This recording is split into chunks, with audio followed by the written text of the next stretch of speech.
wanna show you all the things you have forgotten. The things you have forgotten. It wasn't so long ago. We all danced around the fire, telling stories to the children, laughing with their wonder.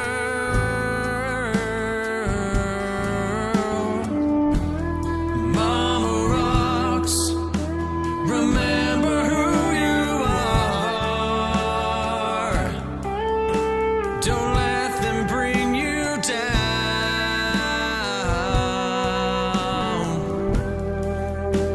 If you could only see the way we see you still, the magic is in your heart. Your destiny will carry with you in the arms of a mother.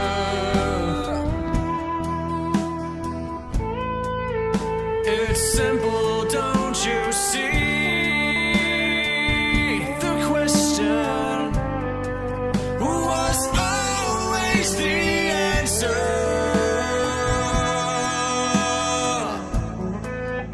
Hey mama, let us give you all the dreams you have forgotten.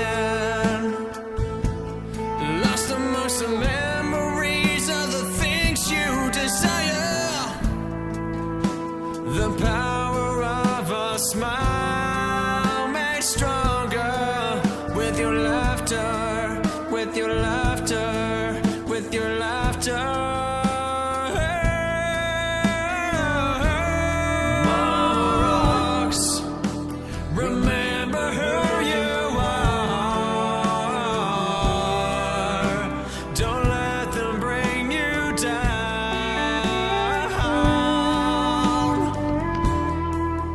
If you could only say the way we see you still, the magic is in your heart. Your destiny will carry with you in the arms of a mother.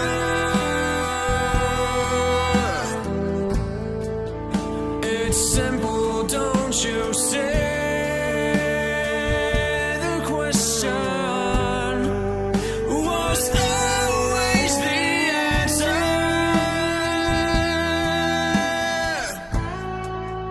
Hey mama,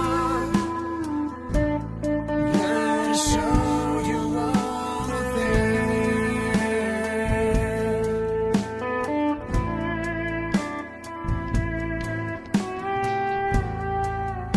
Hey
Yes, indeed.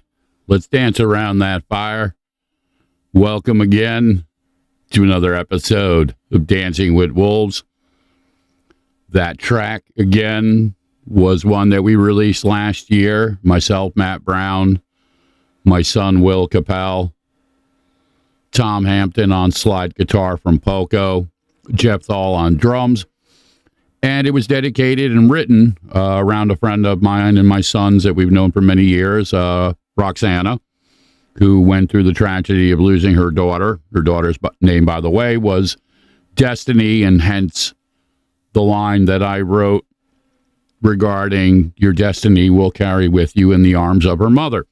It was a double entendre, but it was meant to reflect a dynamic not only of what we saw in her, but to some degrees the things that she had lost and forgotten. And this is always reflective of the healing process. And the healing process is different for everybody. I want to say hello to Christine Native Love and Becca Crosby, and as always, my witch, the Jennifer Hodes, coming in from that account, which usually she'll come in from Shy or something else. So it caught me off guard for a moment. I'm looking at it and it's like, do I know that name? The Comedy of Errors. Yeah, I fucked up. Trigger warning. And again, I'm trying to do these disclaimers right off the bat. Some of the stuff that I talk about has language, and said language can be considered by some to be offensive. Said topics can also sometimes be a little bit triggering. I tend to use a lot of comedy and darkness in my monologues, and most of what I do is completely on the fucking fly. As my sister Oracle's Babylon Malice, she knows, and others who have been dancing with me along this journey know, I come from the George Carlin School of Language. So there's going to be a lot of fucks given, and, a lot of fucks will be taken back. That's how we roll. This show, again, as always, is brought to you by us. Okay? Yeah, this is what we do. For those of you who are actually watching the video podcast and not just listening to it, Shia is doing a Reiki night this Thursday, the 21st at 8 p.m. It's going to be a closed type of thing, which basically means space is limited. It is part of her healing journey. Shia is a master Reiki instructor, teacher, and practitioner. So it's going to be an evening of healing and stuff like that. And one of the things that I did for this is I created a custom Reiki track that will only be available to those who participate.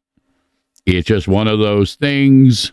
We're trying to give not only something a little bit back, but obviously in what we do here, what we do out in the community, what we do at the radio station, the Under My Skin for Life Foundation, all these things are volunteer elements that we have to certain degrees, obviously together, fun to make happen because nobody else is going to fucking do it. So those of you who are believers, as they say, or those of you who are even skeptical, let me tell you, this shit is real. Energy is real. Okay? It's the same thing when you go to a tanning salon and it makes you feel good because you're absorbing that radiation. It's the same analogy when you take a shower and you feel that water just rinsing away the filth of the day's encounters. They're just different translations. So Reiki, like anything else, is really just about the perception, the perspective, and to some degrees, like anything, we have to be open-minded to it. Yes, as Shia says, it's fucking powerful. And she's really good at what she does. I see my sister Tamara. She will be the subject of some of the Comedy of Errors later on. She's one of our WRFC radio hosts. She has a show on Sundays, Rock Voices. And I know she has the Two Pickles thing. If she posts it up in the chat, I'll actually read it because I don't have it in front of me. And I'm lucky to remember my own fucking name half the time when it comes to this. And my brother Derek's in the audience, and I didn't see him pop up, but I see Shia saying, hey, Derek. My brother Derek from Hogtooth and stuff, really great guy. Really good band. I'll be talking about their show a little bit later. I'm going to pull that up. I talked about it last night on my radio show and played one of their tracks, Plague in the Free. But these are all people who are active in their different parts of the community, and community support, local band support is the same no matter where you go. I talk about this redundantly, and I'm going to keep talking about it because obviously the comedy of errors is that some people still don't get it. I'm not saying any of you out there, okay? But there are some people who just really don't understand the simple philosophy of strength in numbers. And my sister Tamara McDuff says, 6 sauce and 2 pickles, Tuesdays from 5 to 6 p.m. All right, so yeah, you went on. See, that's why I always fuck it up, and I'm going to be really blunt and honest. Tamara and I can talk like that because we actually know each other. Tuesdays are my podcast, and I'm usually doing, track work or organizing graphics or promotional shit or any number of things. So Mondays and Tuesdays are usually my I don't know who you are type of day. And that even goes for Shia. Shia will walk in and she'll start saying something, and I'll be like, do I know you? How'd you get in my house? But this is just the framework of what happens when I go into the zone. Thank you, because I don't have that one, and somebody needs to make me a fucking list, and it's probably Shia, because she's the one who does that shit. I'm trying to get better out of it, but yeah. Tamara's husband, Jim McDuff, really great guy. His Everyday Leaders, which is another WRFZ show, Rochester Free Radio, is on Wednesday nights from 7 to 8 p.m., right before Shia's show. Yeah, no, I'm a figment of Ed's imagination. Welcome to the Contini context. And part of the comedy of errors, we're going to be talking about some of the things that we can't talk about on our radio shows because the FCC would literally just, they would lose their fucking minds. Absolutely. And that was kind of like my social media preview. I kind of threw out that we're going to surf through the things that people tend to lose their fucking minds over. You know what I mean? Because again, a lot of it is a double standard. It really is. It's absolutely ridiculous. Every day you pick up any particular magazine or hit a fucking internet site or listen to a song, it's pussy this, murder, death, rape, that, fuck you, bitch, blah, blah, blah. My sister Oracles and I were talking about that the other day because she and I are both fans of Eminem. And it's a fucking travesty that I can't play a guy who really, for all intents and purposes, I think is a great American poet.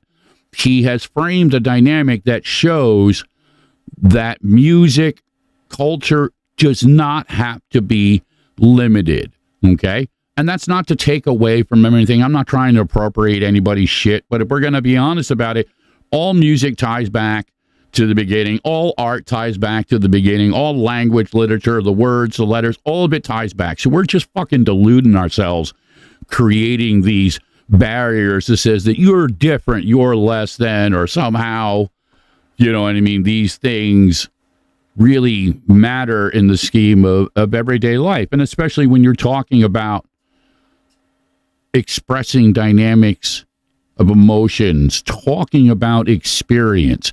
Yeah, the faces and the locations are always going to change, but, love is still love. Fear is still fear. Pain is still fucking pain. And there are a lot of variations on it.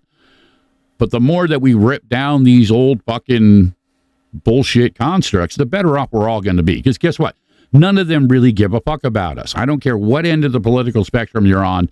They have proven now for generations that it's a big fucking money game. All right? They're a bunch of used car salesmen. They're bullshitting us. George Carlin said it fucking 30 odd years ago. Okay? They're fucking us.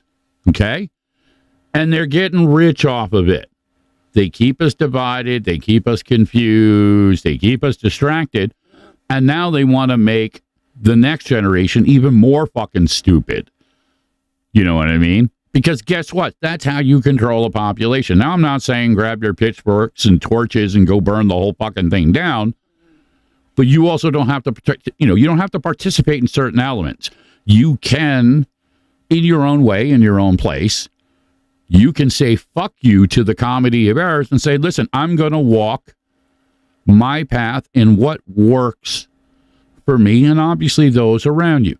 Now, again, conversely, I'm not saying, hey, don't just go out there and use the self-justification to, as Shia says, burn, baby, burn. Okay? But the Contini context is real. And just, again, when you speak of the devil appears.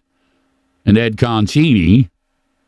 Okay, so if anybody wants to blame anybody for the Contini context, there he is, Ed Contini. He's got a show Thursdays on Rochester Free Radio from 3 to 5. You can find him on social media and online. Let him know how you feel about that, okay? He can take it. He's a Jersey guy. He's dealt with worse, trust me. Love you much, my brother. So again, as mentioned, the aspects of the healing process. And I'm going to have to cut to it because my sister Oracle's opened a door. And I wasn't going to. I was thinking about it because I saw your post earlier. But since you opened the fucking door, we're going to go there. My poor sister Oracle's, she's a parent. She's dealing with a son who's at that age where he's starting to find himself. And her comment is, oh, Lord, I can't even talk about how stupid kids they are. Long story short, her kid got fucking busted in school in the cafeteria toking on a vape. And her post on it really was the comedy of errors and it was like somebody threw her a slow curveball and she just nailed it over the fucking green wall, but she was dead on. And I know this as a parent because I've experienced this with my kid. It wasn't the context that, all right, he was experimenting, he was vaping. It was the context that he got caught in the fucking cafeteria of the school. Okay? And that is the comedy of errors. This is the folly of youth. They take it for granted. Now, I'm not, again, endorsing or suggesting that, hey, everybody go out there, get a vape and smoke. That's not what this is about. But if you're a parent and if you're living in the real world, then you already know that our children, by default, are going to be exposed to things that aren't necessarily good for them. And by default, they're going to experiment with some of those things. It's unavoidable. The best that we can do as parents, if you put the time and effort in to build that foundation where your children trust you and they're comfortable communicating with you. Yes, and there's my mother shows up like on cue. It's going to be one of those fucking evenings, but here it is. If you build that dynamic up, then your children will be honest with you. They'll let you know what the fuck is going on. And that's your best defense against the tragedy part. Okay? Because that's how we learn as humans. I think everybody at some point in time has done something fucking stupid. And the comedy of error sometimes is the only thing that will teach us. My mother will tell you, okay? And I'm just going to tease it because I can, and I'm going to fuck with my mother right now. She had an idea, and I think it's a great idea, that her and a friend of hers, Linda, are going to start a podcast, okay? And I tell you what, she's got a lot of stories. She's got a lot of experience. She's got a lot of insight. And I know she's got a whole lot of fucking stories about all the fucked up, yes, the big green Chrysler. Okay, here we go. We're going to revisit this. I suppose that's fair after what happened a couple weeks ago.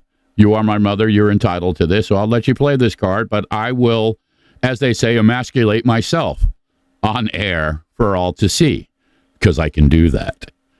So the big green Chrysler, basically me, 12 years old, 11, 12 years old, and was just really beginning to play guitar and beginning to get good at it. And I met a girl on the other side of the neighborhood, and she was one of those girls that if you wanted to have a good time, then you had to make sure she had a good time. And a good time back then was you were either showing up with weed and or beer, some kind of alcohol. So me being the fucking crazy little hippie teenager, I grabbed some beer, okay, grabbed some weed. None of these were mine, of course. They were my mother's. and I grabbed her car. I literally rolled that car out of the driveway so I didn't have to start it. And we kind of lived on a dead end. So, once you get past a certain point, you really, short of, gang warfare or some other fucking calamity, you're not really going to hear shit. So I get that big green Chrysler out. I got the beer. I got the weed. I've got the intent. Oh, yeah. Yes, he did it for a girl. Of course, he did it for a girl. So, yeah, I took that fucking thing, having never driven before, and drove it through the neighborhood, got all the way down to where I was supposed to meet her, and then went up a side street to turn the car around to come back down to park it. The last part of the mission was where I fucked it up. I didn't gauge backing it up correctly, and I managed to tap a guy's rig. And it was a big, like an 18-wheeler rig, not the full thing, but it was the cab, the big part. And I tapped it, and the car stalled out. And in my panic, I flooded the fucking thing and couldn't get it started. So I'm stuck there. The people, or the guy who owned the fucking truck, was a neighborhood asshole. And he took advantage of that situation. They came out, oh, you know what I mean? I really didn't do anything. I barely put a fucking scratch on the goddamn thing. But long story short, the cops come and, the cops are like, well, you're not old enough to fucking drive. You got beer. Hey, Mom, by the way, they never found the fucking weed. Ha ha. But, yes, they were courteous enough because they knew my family. They brought me down to my mother and was like, okay, here's your asshole teenage son. My father proceeded to literally beat the living shit out of me. Quite literally. Okay. And I'll own it. It was one of those moments in time. Yes, I shit myself. Okay. So after I cleaned myself up, I left. I wasn't going to have it. That was already pretty much a pattern. That was no fault of my mother. My father always wanted an opportunity to beat up on somebody smaller. Nah, it's not your fault, Mom. Listen, I got to own my shit for what it is. But, here's the thing. The flip side, I took the beating. Wasn't something I hadn't experienced before anyway. Cleaned myself up. Fucking went right back out. Went down the road to the payphone. Called a couple people that I knew. They came down. And we smoked that weed. And we got high, high, high. And we laughed it the fuck off. And, the only real tragedy in that story is I didn't get laid. So there was no happy ending.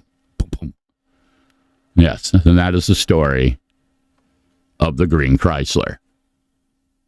So anyway, Thursday, Shai is doing a Reiki healing thing. You want to go there. I can't go there to heal now because I got band practice Thursday night. But everybody else can come and heal from my trauma if you like. And you get one of the custom tracks that I designed that will not be released. That will be literally specially for all you witches and Reiki folk. My contribution to the cause. So yeah, that was fun. Hadn't thought about that one in a few. I'm actually still friends with one of the guys that lived on that street. A guy by the name of Bob Toth. He lives in Florida. And it's kind of ironic because we didn't really hang to the degree, but as we got older in life, we had a lot of similar circles, and it ended up that we had a lot of very similar philosophies and beliefs. And now older that we are, I respect the guy, and, we're friends on Facebook. We don't get to hang out, but we share some aspects, surfing and a disdain for bullshit and Nazis and fucking, cowards who the only way. And listen, here's the irony, and I'm going to own this part. And this is what I talk about again, and this is the darker side of the comedy of errors. Men, for the most part, are conditioned to look at women in a particular way. I was conditioned, to believe that the path to passion was through drugs and alcohol, which really is a bullshit narrative. It's really, it's unfortunate, and it really is dangerous for women, but it's equally dangerous for men because it creates now this misogynistic kind of, well, it's okay to get them drunk and do these things. It's not really rape. Yeah, guys, it's fucking rape. And it's amazing that this comedy of errors is continuing in certain ways. I don't know how many of you follow pop culture, what's going on the fuck out there, but Russell Brand is under the fucking gun.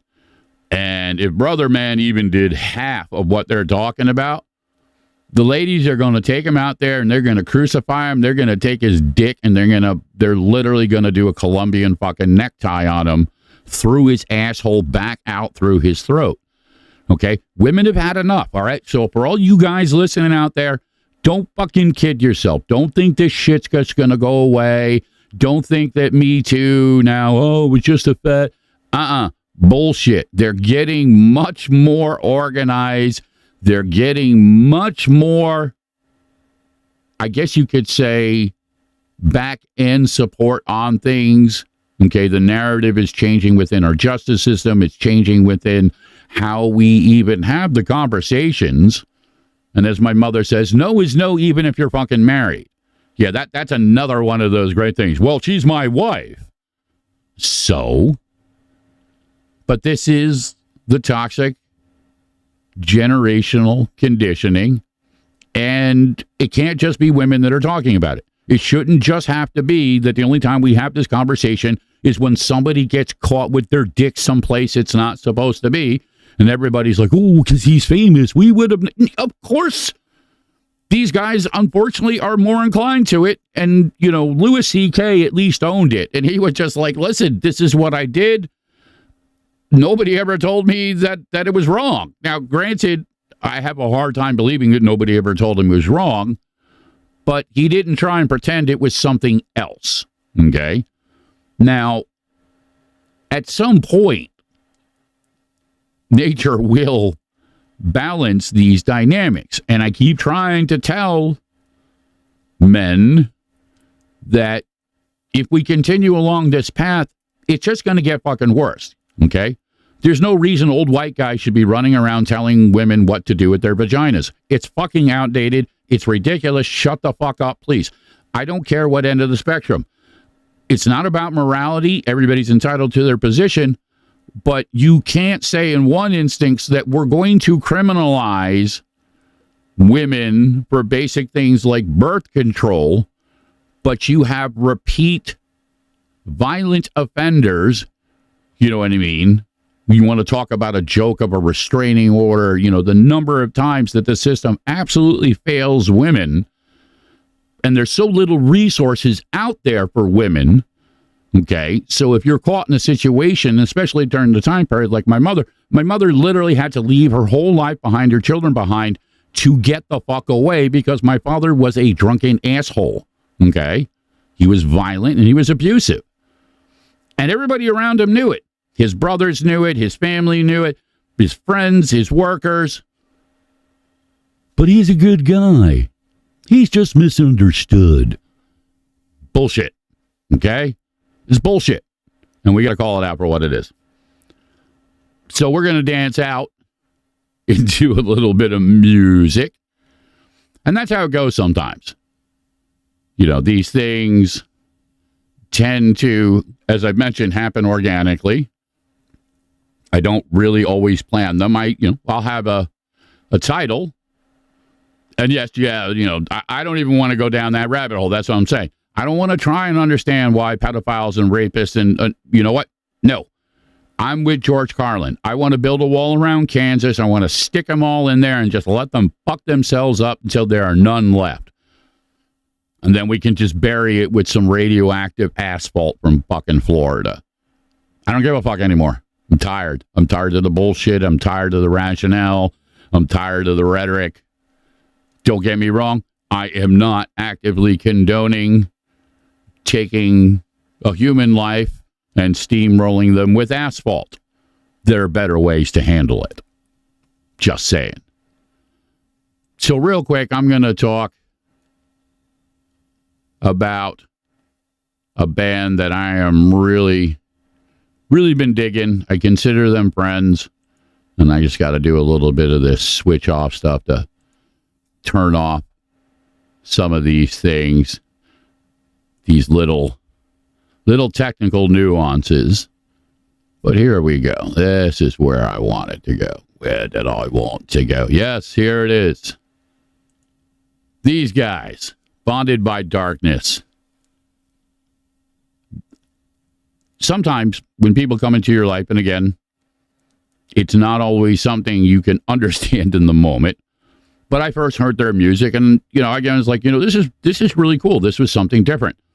Raven has a very unique voice and a style. She has a lot of really wild influences, and Josh, similarly, has a lot of different influences musically. But there's an element, there's a magic, and again, no coincidence. Raven is a witch. That their combination, their orbit, whatever you want to call their bond, because they are indeed bonded by darkness. So you can see the narrative, art imitating life, life imitating art. Here comes the comedy of errors, and they've created really this hashtag witch doom presence. And there are a couple other bands that are within that framework. And I know we've had some conversations, but they're going to be doing a show October 20th with one of the bands that's really been leading the way out of Ohio. That band is Frail. So they're getting to play with Frail and take this to a new element. They're getting ready to release a new video. They're working on new work. It's really incredible to see people that deserve it get some of that magic, get some of that energy, and are able to dance through the rest of the bullshit. So again, a lot of people continue to say, and I get emails all the time, it's just like, why don't you play more? It's about quality, not quantity. I don't want to just spam out shit that, I'm humbly going to just say just doesn't speak to me.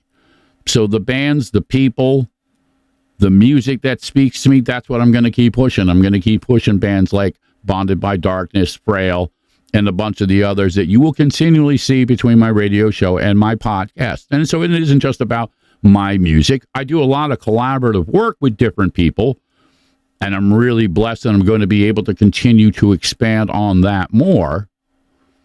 But it is about the strength in numbers. So in keeping our local music scenes, our communities alive, it can't just be about 10 feet in front of me. It has to be about Ohio. It has to be about Jersey. It has to be about Philly. It has to be across the pond to Toronto or Nova Scotia, where, Hogtooth are doing their thing, or my brother Jonathan out there in Oklahoma, or wherever people may be.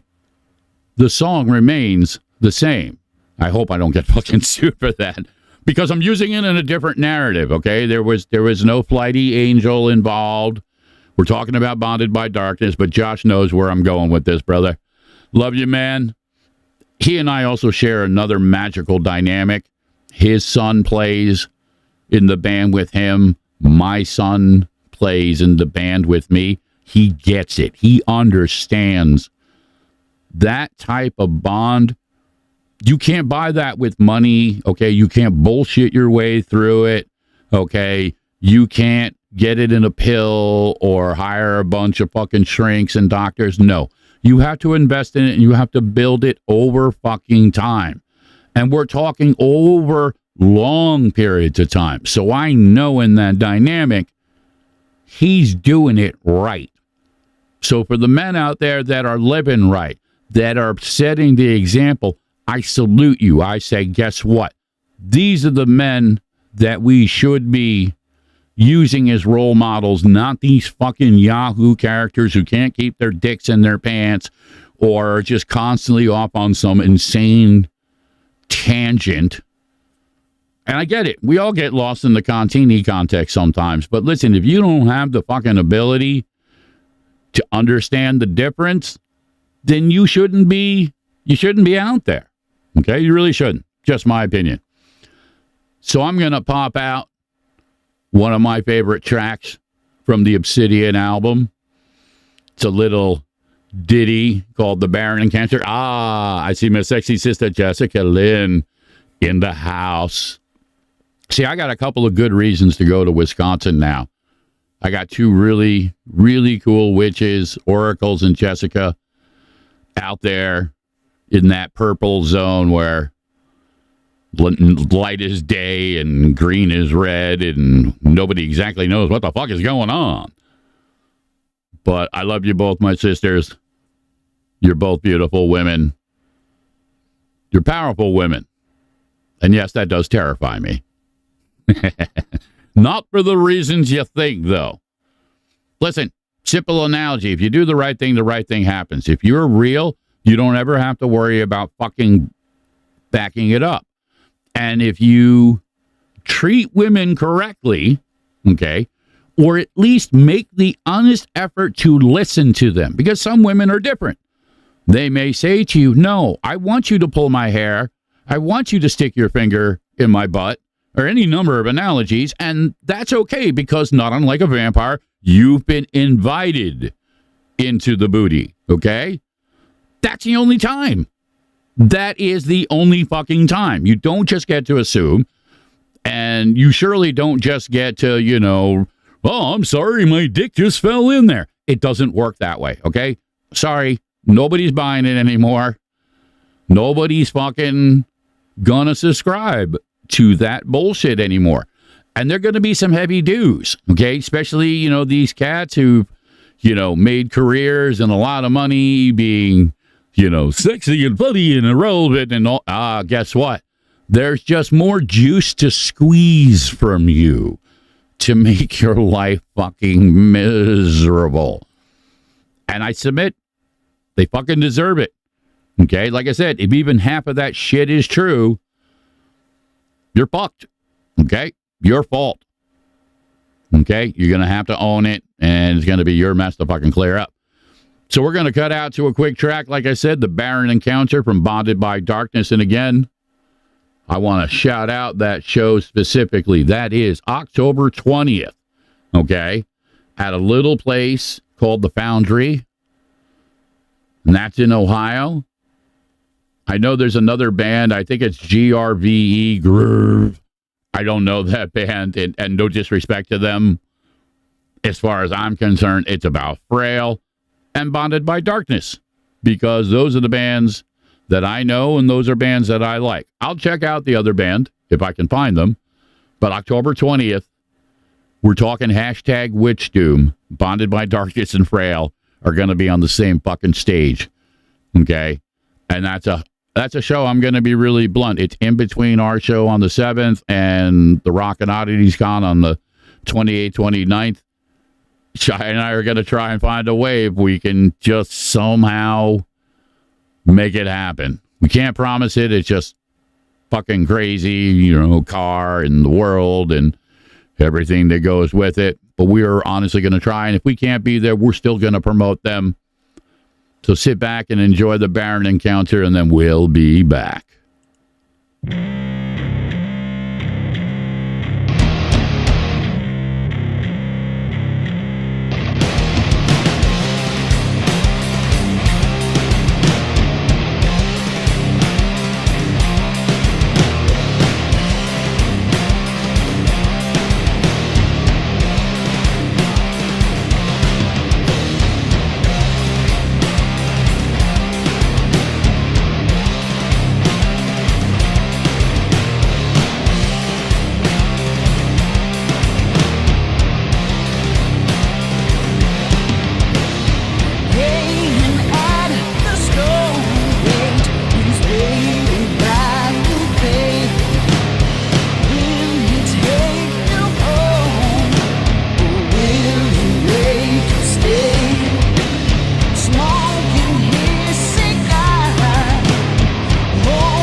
Little technical glitch at the end there, but really cool track.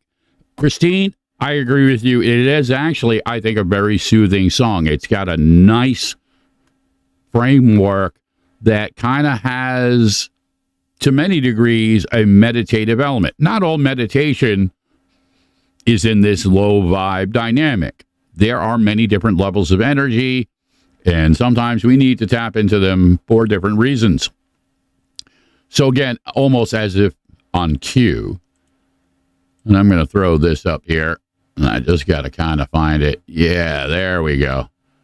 We're talking about this guy, Ed Contini. We're talking about the fucking Contini context. This is a guy, he's got a show Thursdays, 3 to 5 p.m. on Rochester Free Radio, 106.3 FM. You can find us on Facebook at WRFZ Radio. You'll see the purple icon. That's us. We got a new Facebook page, thanks to Tamara and Shia.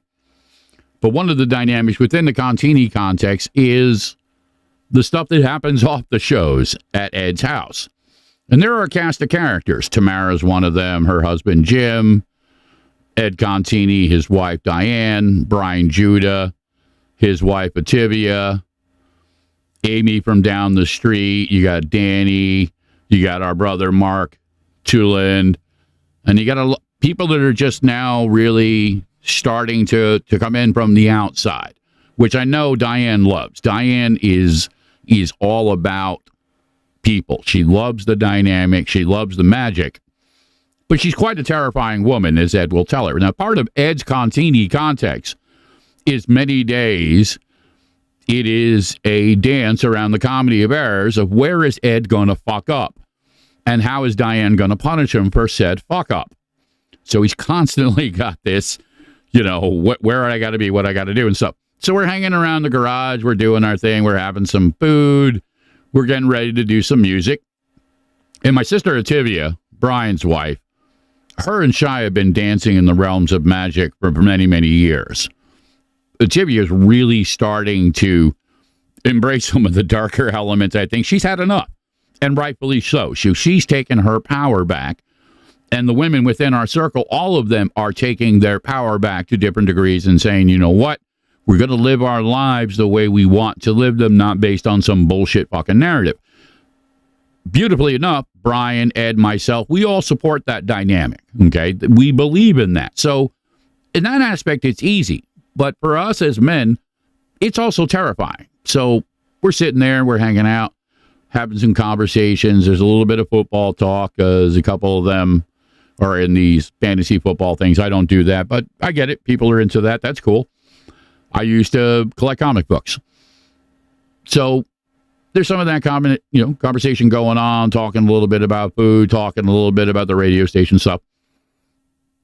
And we kind of look over and we notice that Ativia and Diane have a tomato, and said tomato is being transformed into a literal fucking voodoo doll.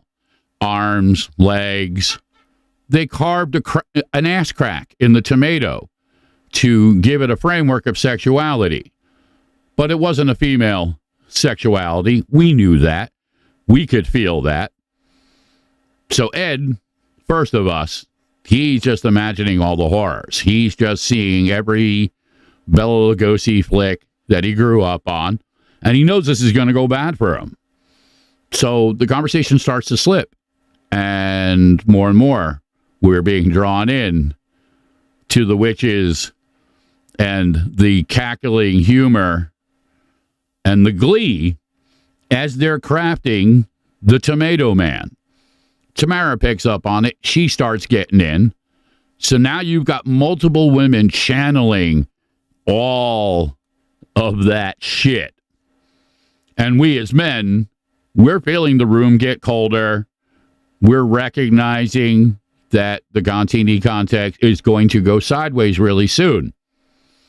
And sure enough, as this progresses and the ass crack is carved in, the fire comes out.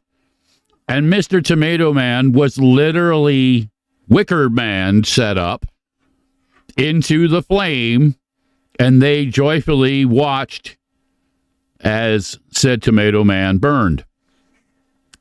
Now, You could take a whole lot of things from that, but if you weren't there, it was all in love and humor and horror and terror. But we love these women, okay? These are the women that are in our lives. But every time at Ed's house, the Contini context really does apply. You never know from what angle it's going to come from. It could be Daisy walking by and just blowing a god-awful fart and it turning into a musical skit, or any number of analogies of things. Brother man Judah is known to just, he'll be sitting there casually quiet, and then he'll just crack with something completely out of left field, but it's good. And it'll set Ed and I off. I tend to frame in the dark humor of things, so I'm always looking for that slow curveball. And I'll be like, all dressed up, no one to blow. Let me help you. That's just me. Ed is the all-around in-between guy. You know what I mean? Incredible heart, incredible magic and spirit, the things that he does. You know what I mean? All joking aside, he really is a funny guy. Funny, like here to entertain us. He likes to entertain. But there's the Jersey City side of him. And you can see it sometimes in his eyes. You can see, not unlike, a slave back in the day, just he wants to go full Spartacus. He really does. He's starting to grow the beard. The hair's starting to grow out. I'm a bad fucking influence, but that's what happens when you get chaos and mayhem together. I'm sorry, Diane. I love you, but I'm not sorry. You can kick my ass Sunday when we come over. You're going to enjoy it anyway, so we're not going to pretend. But that little extra edge, he knows the comedy of errors. He's seen it so many fucking times that it's almost, like a gimme. Like, we'll be going someplace or, observing something going down, maybe a couple of questionable characters deciding to bring their sexuality onto a motorcycle with no helmets. Hey, boys, watch while we kill ourselves. Yeah, that's real good. That's a great look, boys. The comedy of errors sometimes really is reflected within the Contini context because you can't make this shit up. Some of the shit that people do, it's just absolutely insane. There was a story I saw, I think it came out of California or New Mexico or someplace. Basically, somebody who was an active military person came home to find a squatter living in their house, basically trying to put another mortgage on their place. And it's just like, in what reality do people think that they have the right or entitlement to do this type of shit? And then they wonder why, like, the crazy old white guys are basically just blowing away anybody that even breathes the air over their fence. I'm not justifying it. I'm not saying it's right. Okay? That guy's a fucking asshole. And I hope they throw him. I hope they throw him in that special prison shower. Oracles knows what I'm talking about. But this is reflective, again, of the shit that is tolerated. We constantly make excuses for bad behavior. We look the other way and say, well, not my fucking problem. But it is, because it carries over. And not only does it carry over onto us, it carries over onto our children. And our children see this. Yes, bring the soap on a rope. Cling tenaciously to my buttocks. This is what's being reflected back. So they see this shit around them, and they're like, well, all these fucking old people are doing all this crazy shit. Why shouldn't I do? Boom. There lies now the Contini context red button of justification. Oh. And then people go fucking crazy wondering, well, these kids are out. No, these kids are your kids. They are a reflection of all of us. Now, am I perfect? By no fucking means. But I don't try and pretend that it's something else. And that's part of what I try to do I was doing the numbers earlier. Literally, if you look at, I've been doing the podcast for a little over 2 years now, or like at episode 82.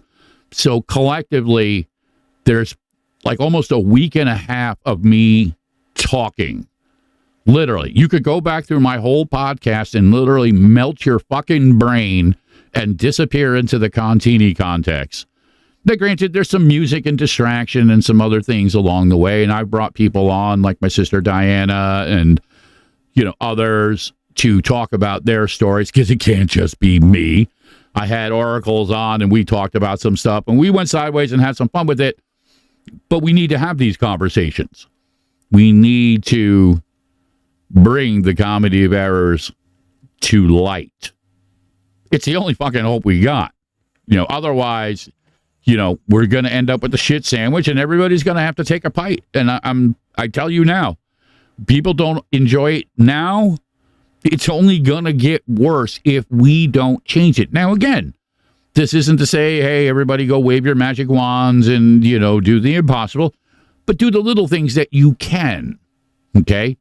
Listen to your kids if you're a parent, okay? Don't just fucking dismiss them. Be a part of, okay? Because then you're going to have no fucking excuse when they get older and they've got no connection to you, they can't relate to you, and they're just going to go off in their life, and you're going to be sitting there, oh, my kids don't love me. They don't. Guess what? You weren't in their life enough to build a bond with them for them to stay in your fucking life. Now, sometimes we can't control it. A lot of people, myself, oracles and others, were single parents, so we didn't always have the luxury of saying, hey, we did the best we can with what we have. So if you're honest about it, you do the best you can, then guess what? You know what? You've at least covered your end of it. But even in the little things, liking and subscribing, donating when and where you can, pick up the fucking garbage when you see it. You know what I mean? This isn't rocket science. And go listen to Ed Contini's show, Thursdays, 3 to 5 p.m. on RochesterFreeRadio.com. That's how I'm going to segue that little skit into a promo. So, as mentioned, one of the other bands that'll be performing October 20th at the Foundry is a band that I really like. Very powerful band. Another female-fronted band. A little bit different of a style, but framed within aspects of magic and witchcraft. And I'm not talking about, some bullshit, cheesy, satanic type of stuff. I'm talking magic and witchcraft from their perspective, okay? I've seen how they interact, what they put out there. And not only is it powerful, it's honest and it's humble. So again, I'm going to continue to support the things they do. And this is a video that they put together that I think is a really cool video. For those of you who can't see the video, you'll get to enjoy the track at least, because that's what we're able to do with technology. But for those of you that are actually watching the video podcast, you're going to enjoy a little bit of Frail and their track called Bright Eyes. And then, yes, indeed, I will fucking be back.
Oh, fucking yeah, that's a powerful video and a powerful song and a powerful band. Welcome back, my sister Jessica. She found power for her phone. See, that's how magic works. Energy. Okay, sometimes you just need some place to plug it the fuck in. And that's what we can do. So I want to talk a little bit about some people in my life. We've got the Arts for Autism coming up this Saturday, September 23rd, down there in the Port Monmouth, Atlantic Highlands, Jersey Shore area. That's me, obviously, the old wolf. You can see I am tagged and labeled appropriately because we don't want to subscribe to that false advertising. So I am labeled accurately, 100% old wolf. The other ganky motherfucker looking over there with ill intent in his beard and hat. Yeah, that's Chris Miller. A lot of you know him. He's been in my life for many, many, many, many years. And next to him is just another witch, Suzanne Q. She did a track with Shia called Her Desperate Mind. Yes, Oracle's like, sometimes we're the plug, sometimes we're the outlet. Absolutely well said. But Ed would have issue with that because Ed don't want to get pegged. See, that's the kind of comedy that chaos and mayhem can bring you. Ed and I are going to be doing a lot more together. I've had him on before, and he's got a killer fucking wit. A lot of great stories. And there are a lot of really great people in my life, so I always try to, different degrees, not be that fucking angsty wolf hiding in the fucking shadow, just growling at people. Get away from me. Trying to be better. But yeah, those are some of the people that you're going to see at the autism event. Okay, and I'm going to show you some of those other people, and we're just going to go through. That, okay, was the custom dream catcher that Ashley Hart of Hart's Creations, and that's Harts Creations. Incredible, powerful fucking witch. Shia and I met her and her guy Larry. We crossed the border over into Canada, spent some time with them. Incredibly beautiful person. Again, beautiful creation magic. And that was the custom autism dream catcher that we commissioned her to do. That was auctioned off at last year's event. You should definitely check her out. She does some incredible fucking work. Oh, those are some Star Wars guys. The 501st Regiment. They come down every year. They're big supporters of local charity causes. You know, and they don't come down there with those cheap fucking party store fucking deal. They come out there full-blown fucking Clone Wars. The kids love it. The adults love it. They're a great bunch of guys. Oh, by the way, that's Elizabeth. A lot of you know her through Shia and the Circle and stuff, but she actually came up and participated, and she brought her smile and her magic and her support out. So much love to you, my sister, if you're listening out there. Yeah, these goony goo-goos. Well, I don't know. Are you saying they wouldn't miss it? See, that's for another show. Oh, by the way, I'm expanding all my shows. My radio show is going to start running from 9 p.m. to midnight, and I'm going to keep the podcast going a little bit later than what I have been doing because there simply isn't enough time to play the music and talk about the shit that I want to do. So I need more fucking time. And since I'm the person doing it, oh, well, I'm just making more time.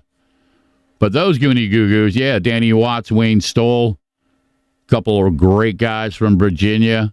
Danny performed with us last year. I've known Danny for a few years now through Tony Rodriguez and the Underskin for Life Foundation. He's a great guitar player, great guy. Wayne, great guitar. You know, all these guys are great guys. You can see he's a Dean guy. He does some work for Dean Guitars. We'll leave it at that. No, he's not going to get you a free guitar. We got clowns. Okay, we're talking real clowns. We got a whole host of clowns. And the clown on the end, not looking quite as much as a clown, but with that steampunk kind of grin on his face. Yeah, that's my fucking son. And as I did last night, I'm pimping him out. So, ladies, he's available for a modest shipping and handling fee. I'm going to get this boy. Yeah, listen, again, as I get older, there's certain things I got to make sure I get in line. So I got to make sure my only son is taken care of. But yeah, these are some of the people that you will see and meet. Oh yeah, we already did that one. Fuck them. We're not going to talk about them anymore. Well, there's Tony Rodriguez looking, Now, I'm not going to say what that may or may not have been. You can tell, and I'm just going to have a little bit of fun with it, okay? Tony, I think, maybe might be looking at some breasts there, and the look on the cowgirl's face is like, is he looking at my tits? Is that how it happened? Probably not, but for the narrative of a good joke, yeah, you're going to see Tony Rodriguez down there. You can't miss him. He's got more tattoos than tattoos, okay? So, yeah, Tony, having some fun. Hope you're fucking hanging in there, my brother. I love you much. Yeah, that's me with the Minister of Metal, Frank Tonra. You've heard me talk about him. He's the guy down there that does a lot of the music scene. He's also the consummate, let me see how much damage I can do to my liver before my liver screams at me. Still love you, man. But you may want to have a conversation with your liver, my friend. Just saying. Yes, and I do that type of humor and stuff because I stopped drinking many years ago, and I know the science. Fucking, it's a poison. So I don't want to see any of my brothers or sisters or friends or family. And my mother knows what I'm talking about because she's the one that opened that door for me and said, you know what? I know I didn't tell you then, but I'm telling you now. And thank the fucking stars that she did because it changed a lot. I'm not going to be that guy and say, hey, don't go out and have a good time. But if you're going to do, be smart, okay? Don't fucking drink and drive. Don't put yourself in a situation with these fucking scumbag assholes who's going to take you home and run a train on you with a bunch of fucking midgets or worse, clowns. I'm just saying. See, I keep going back to them. I don't want to look at them. Oh, there's those clowns. That's just for you, Mom. Some more clowns. We know how much you love it. I'm kind of going backwards. Yeah, there's me again. See, I can't even keep. Karen Milko, one of the foundation board presidents and company. She's a big active part of making things happen down there. We got Chris. That's Fat Ass's girl. She's a witch as well, too. She's also a motorcycle chick. But don't say that to her face because she will kick your fucking ass. But she's a great soul, a great person. Love you much, Mama. What else we got here?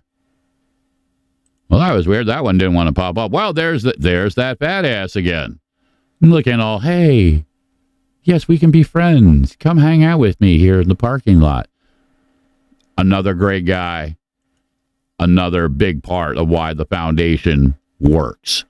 Hey, that's us from last year. You can see my brother Greg Carr Schumann on there in the, he's on the base hiding behind the pole. You got Danny Watts looking over at me, and he's just like, Kia Z, man?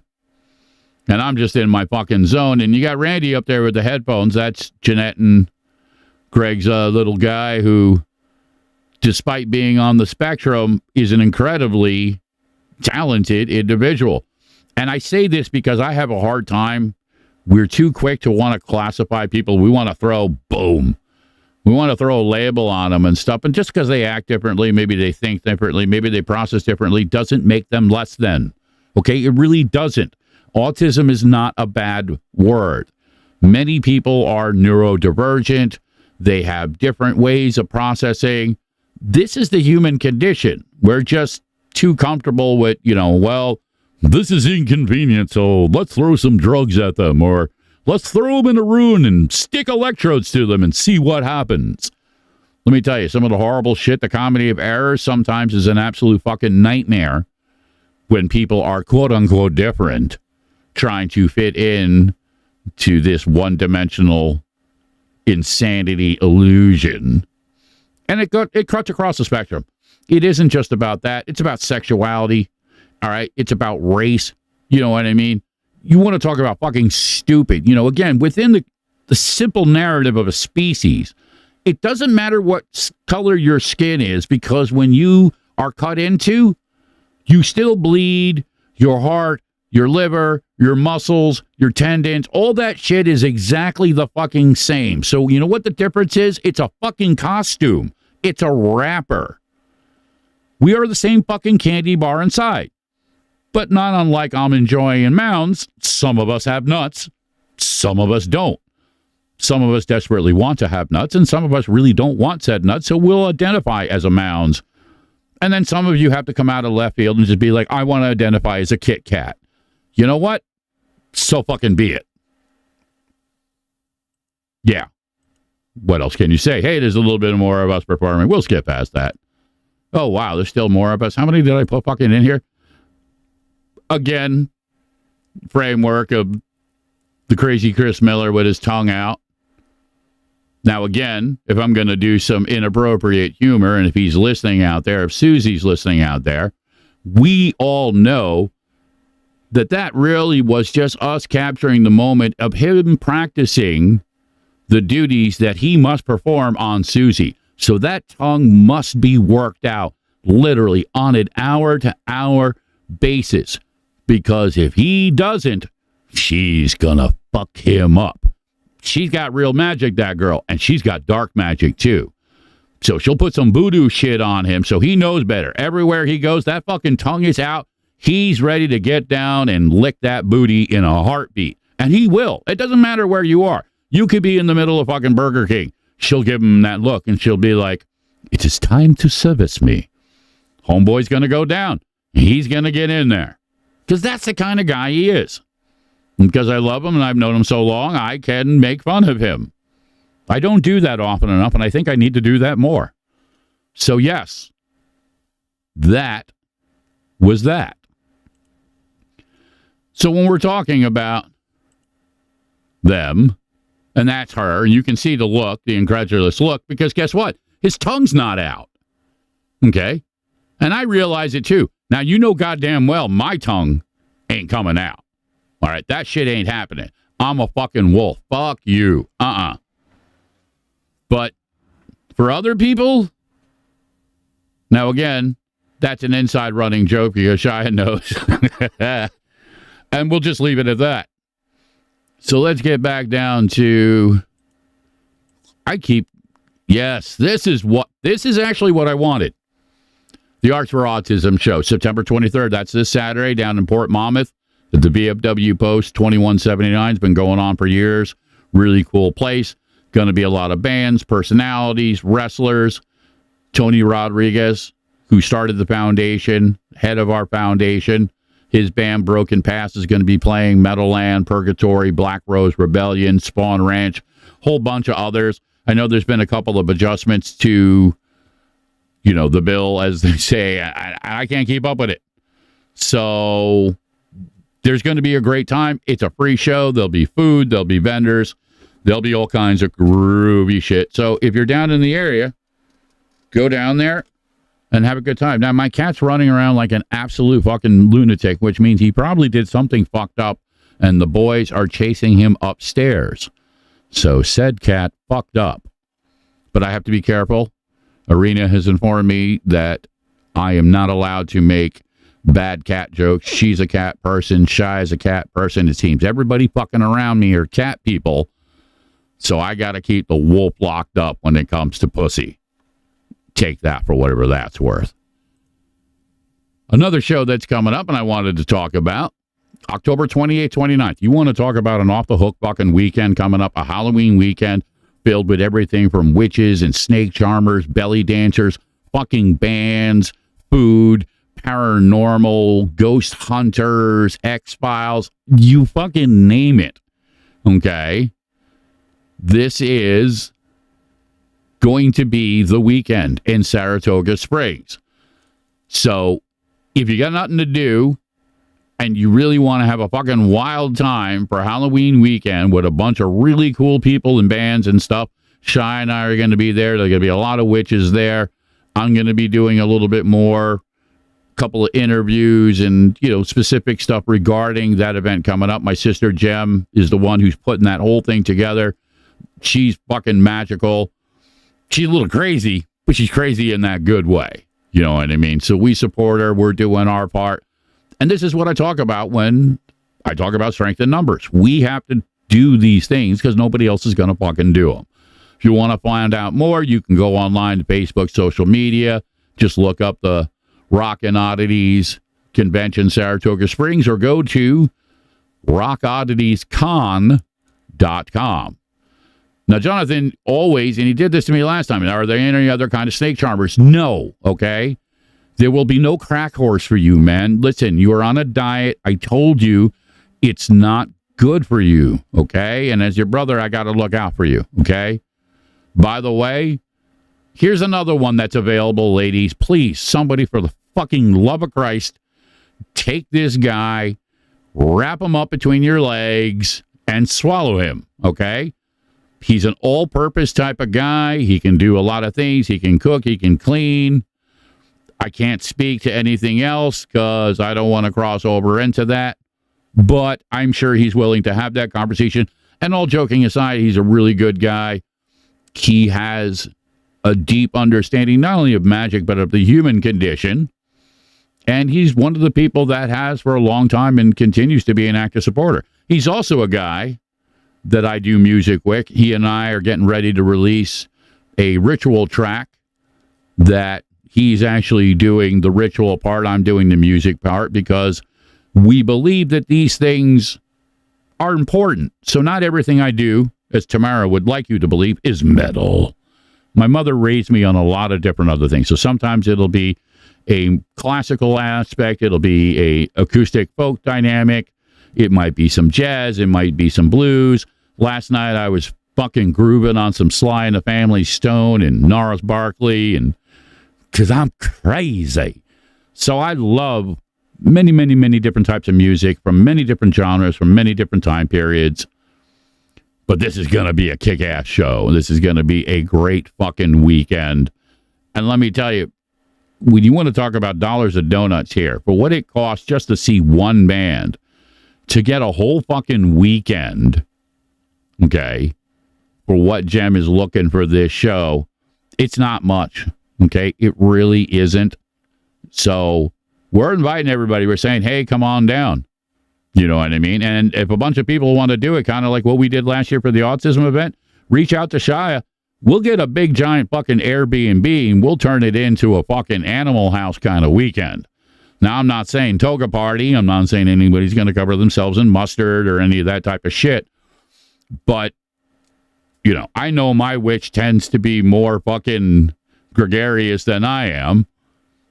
AKA, she hits on the girls. Like, I'll sit there and just be like, ugh.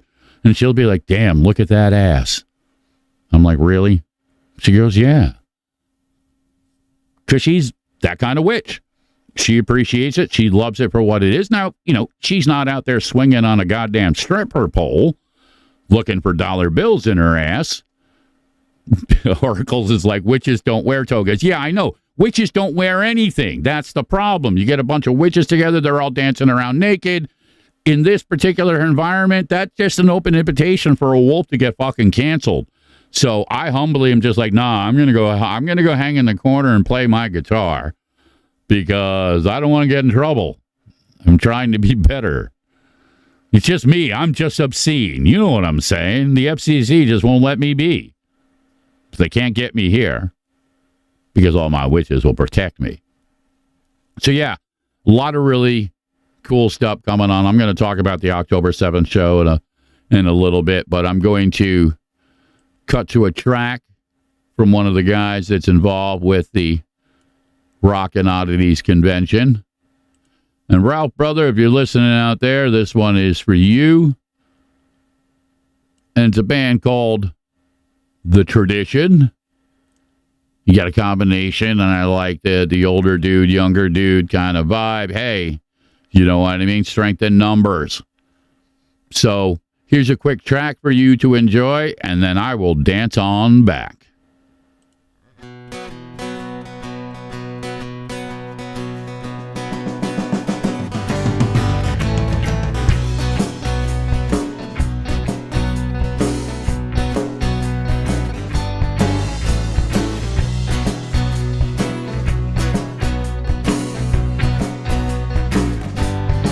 If the sunshine leave the night time, then the darkness wouldn't stand a chance of survival of the fittest that's created a virus inside the monster, the madness for your mayhem, baby.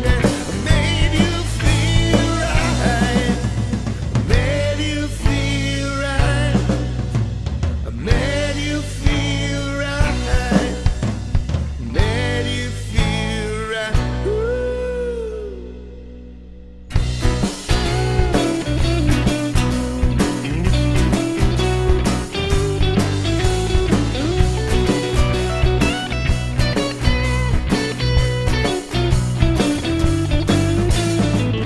And when you give them best, become the very worst of. You're running out of luck, no time in the cut. Well, I'll be thankful if we make it home, but run duck cover, they're coming for us, brother. You ain't never seen nothing like this, brother. Well, here's your favorite power right back at you. Don't come crawling when the Jones comes scratching. Riding, rolling up the mountain. You wanna believe, but the Bible is on hit there. No one near there, but it made you feel right. Made you feel right. Made you feel right. Made you feel.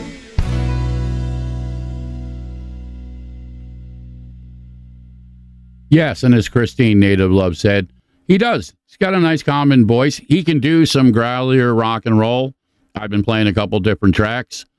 They're a good band, you know what I mean, and worthy of being played and being promoted out there. So a lot of love and shout outs to those guys. And again, you can check them out October 28th, 29th at the Rock and Oddities Con, Saratoga Springs. You can check them out on Facebook, social media, rockodditiescon.com. So in spinning back into some of the stuff a little bit closer to home, we, and I mean the collective we of the Contini context and a bunch of the people that I was talking about earlier, we have a show coming up October 7th, okay, at the House of Guitars on that outdoor stage. It's going to be the WRFC Rock, ROC, for Rochester show. It's going to be a bunch of bands and some really interesting people. Brian Judah's band Days End is going to play. They're going to play a Genesis set. The Mick and Mac show is going to be there. They do some really cool acoustic kind of country rock, southern elements. You're going to have Gary Mara and his band Skyway out there doing some fucking heavy, heavy blues.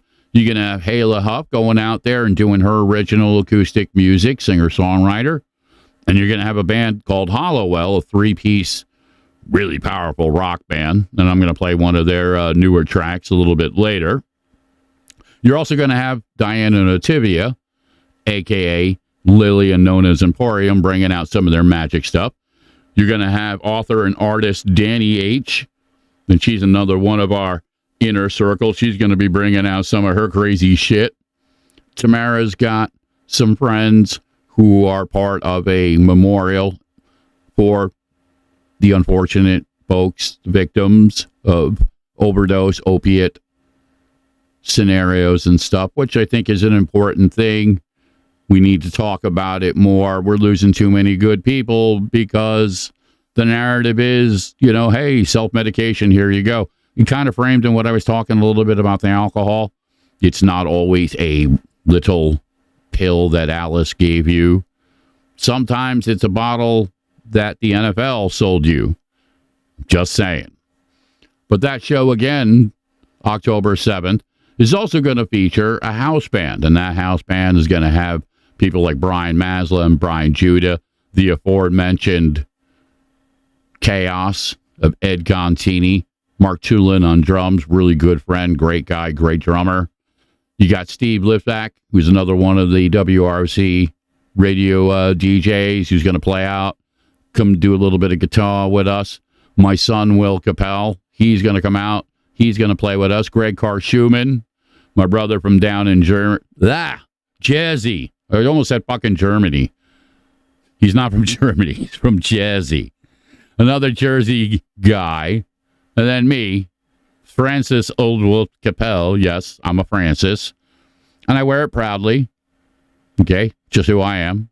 I don't give a shit. But it's going to be a really cool show. We're going to play some interesting tracks. We're going to have a lot of fun with it. But it's going to be a free show all day long. Come on out. If you got nothing to do, you just want to see some cool bands, hang out, learn more. So if you're up here in the Rochester area, we're inviting you. If you can't make it, we're asking you for your support. We do have on Facebook and our social media a GoFundMe set up. We're trying to raise a couple of dollars for the station. We are a nonprofit. We're registered 501c3.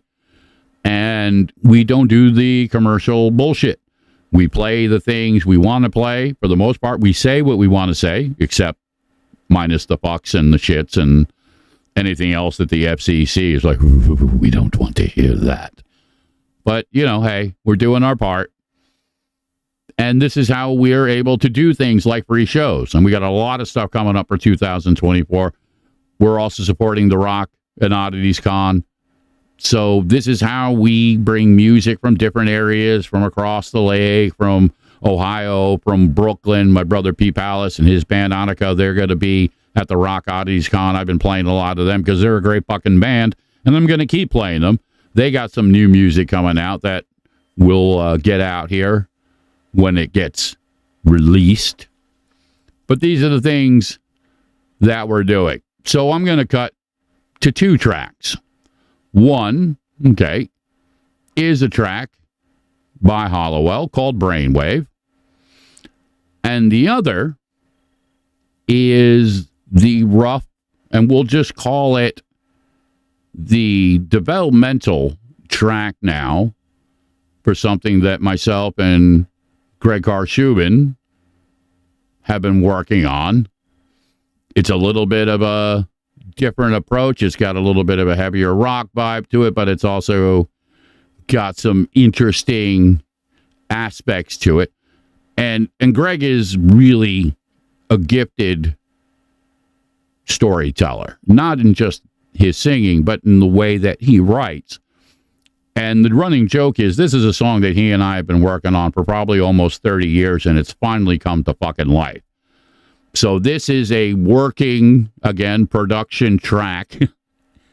But we're going to start it off, well, like I said, with a little bit of Hollowell. Again, they'll be performing October 7th at the Rock Show, WRFC, House of Guitars. And Greg and I and the rest of the Wolves will be performing as well October 7th at that show. So enjoy these two tracks, and then, I will dance back. Hey Doc, won't you check me out? There's a problem here.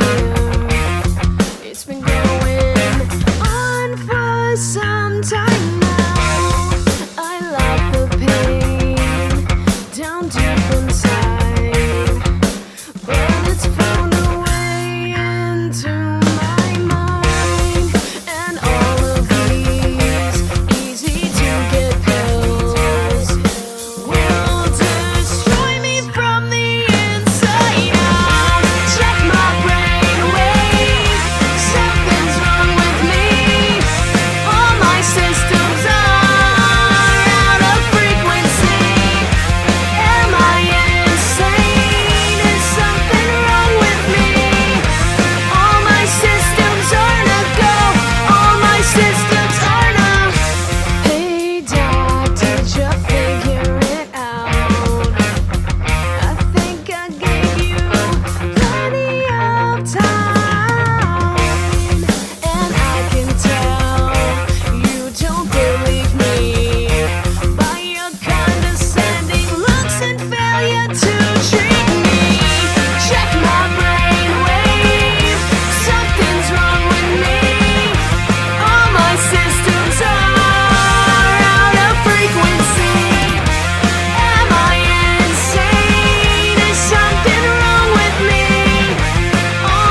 Story that there's nothing to see here. They're covering up something, that's the only thing that's clear. Manipulating what we see, controlling us by fear. Can't tell what's true or what's lied to our face. All we know is all they show us until a whistle blows. Undermining, double talk or silence, the tension grows. Look out in the world today through a digital display, controlled by the power, hungry for their own personal gain. Unexplained lights flashing in the sky by night and day. Can't tell what's true or lied to our face. And all we know is all they show us till the whistle blows. Undermining, double talk or silence, tension grows. Our leaders just can't be trusted. That I think we'd all agree. Stressed, divided, disguising what they love, they say.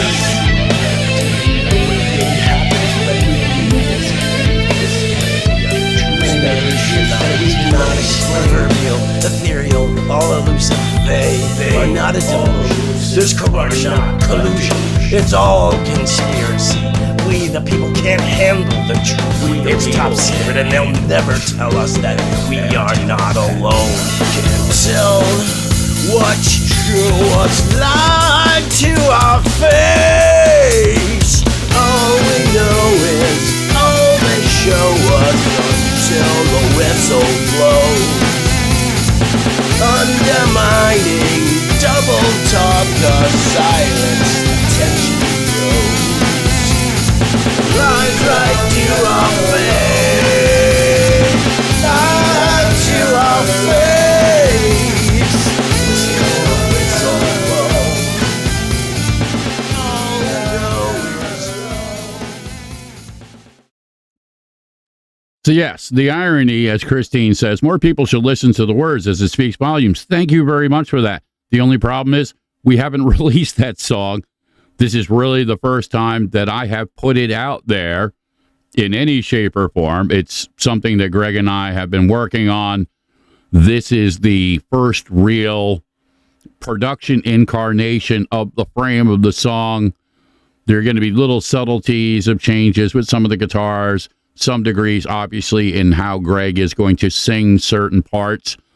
The echoey section where shit starts just kind of coming from different directions, that part's definitely going to stay in because we both fell in love with that. We were like, oh, yeah, that's fucking magic. So this is how, music really does develop. When people talk about how is a song born, well, this is how it is. It goes through many stages. It goes through metamorphosis. Not unlike, a caterpillar, it builds a cocoon, it tries to get out. Okay, maybe it's not time. We got to go back in. Sometimes it comes out, a bird fucking eats it, then you got to start all over again. So it is a process, and it is a unique process that is not dissimilar, to a lot of things. You can make the same reference in any type of art.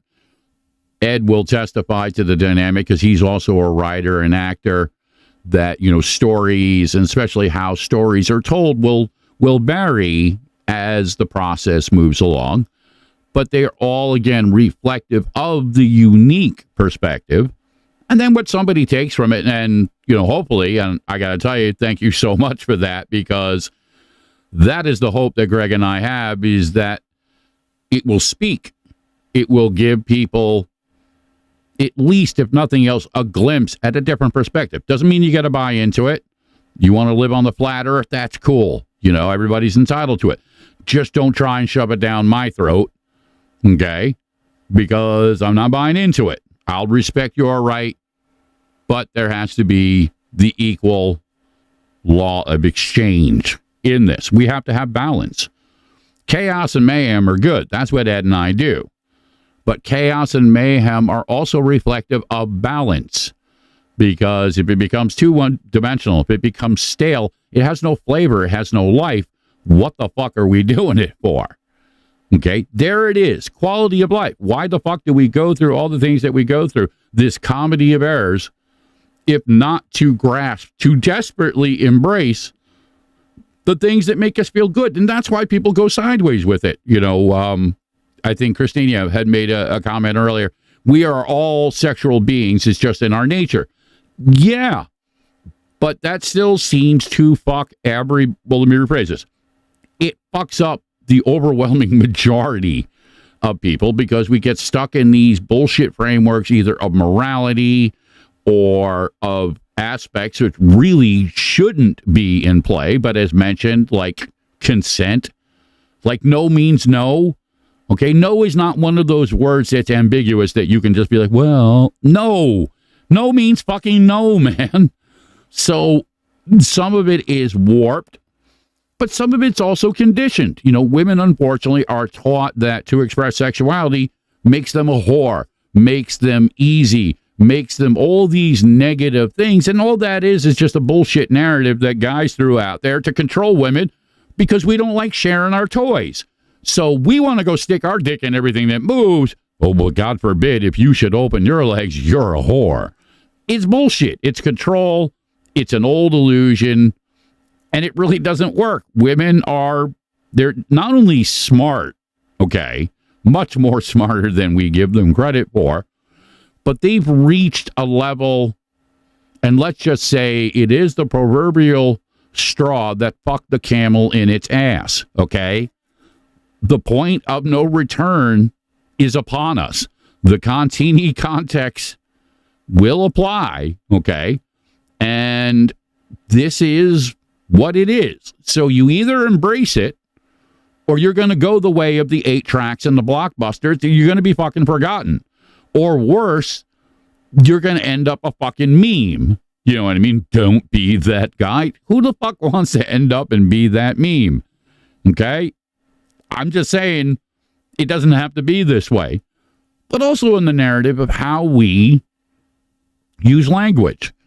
And I've been talking a lot about this. One of the things that has been really a blessing for me is, for the first time really in my life, I'm really interacting with somebody outside the scope, not only of language, but also of culture.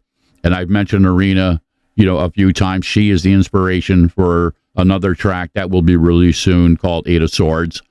She's out there in Lithuania, and she has functional English, but a lot of the words get lost in translation no matter how you slice it. So learning now the dynamic of how even just simple words can be mistranslated, but also within the cultural perceptions about, what is funny, what isn't funny, how people will react to certain elements of things. And the common element is that we're all just looking to find our place. And everywhere, people are disconnected, they're lonely, they're confused, they're hurt. Okay?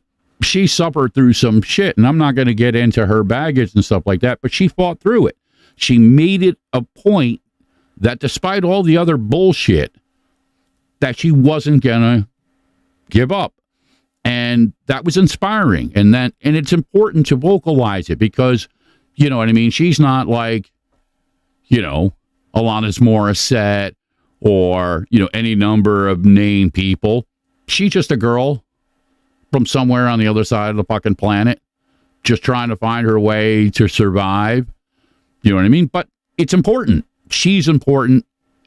You're important. We're all important enough. And the more that we can find ways to communicate, to express what we're feeling, what we're thinking, okay?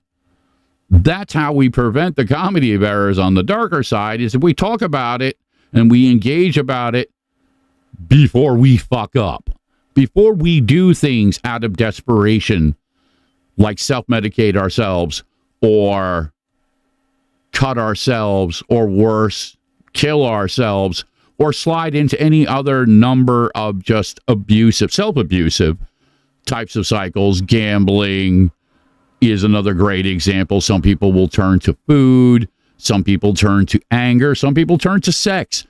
All these emotional variables, regardless of what they are, they can become negatives. I've talked about this a few times, and it's probably worth mentioning again. Human nature is addictive. The very process of experience, and especially an experience that you like, that you enjoy, you're going to want more of. And that is the core of addiction. We want what we want, and sometimes we want it to such a degree that it becomes a negative, and it influences and carries over into everything else in our fucking lives, and usually with bad consequences. So the comedy of errors teaches us that by sharing our stories, sharing our experiences, good, bad, or indifferent, that might give somebody else insight so they don't have to go down that fucking road. And Christine starts off with a joke. I remember a wolf outside a bar on the Texas Road back in time. Laugh out loud, trippy. Well, trippy. And then there's trippy, like the dude abides, trippy. Or like, Jim Morrison riding the snake through the desert. Full disclosure, I did that many, many, many years ago. You can blame my mother for that, because she had me reading Carlos Castaneda and listening to Doors and watching my Uncle George and others lose their fucking minds on drugs and alcohol. But there's some good memories in it. I remember Junior puking in the sink. There's nothing better than coming down as a child. And at this point, I had a clue. I knew what was going on, but, I wasn't old enough that I could have a fucking voice in anything. Hey, wait a minute. Yeah, you're still lurking out there. I knew you were fucking hanging out there. That's my mother. She's like me. She'll hang in the fucking shadow. She'll wait for some shit to come down, and then she'll jump out like a fucking wolf. Where do you think I got this from? Okay? There it is in living proof. You really should do a podcast, Mom, by the way. You and Linda should definitely do it. Tell her I told you so. Not that that's going to end up really influence, but I think it would be cool. But again, I go off segment with this.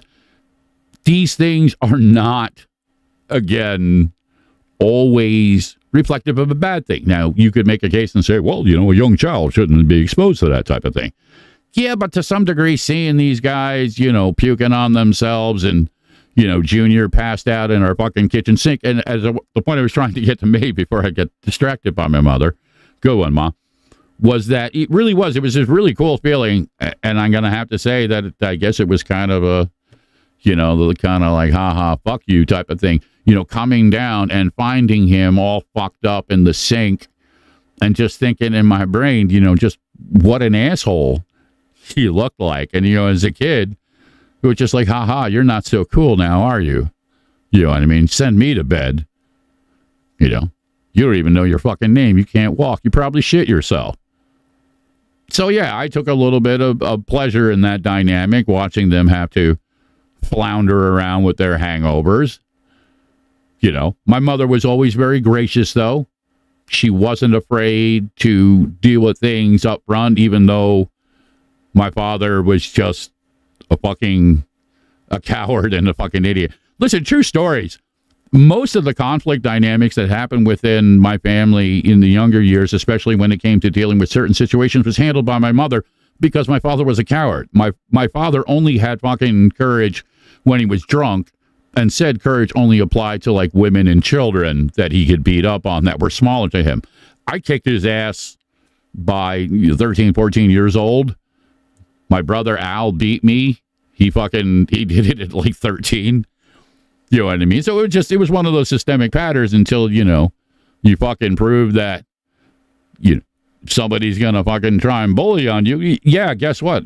Father or not, I'm going to fight back. So, he had his day when I was too small. And then when that day ended, ironically enough, it was time for me to go. Get out of the house, man. You're bad. Yeah, just like, no, you just, you can't beat up on me anymore. Doesn't matter. It made me into the wolf I am today. So we take these experiences sometimes and we apply them. I've talked about this before. The comedy of errors with my father is that he taught me everything I ever needed to know to not be a shitty father. He gave me every example of what a shitty father was. And now I have this beautiful blueprint that says, wow, it's a map.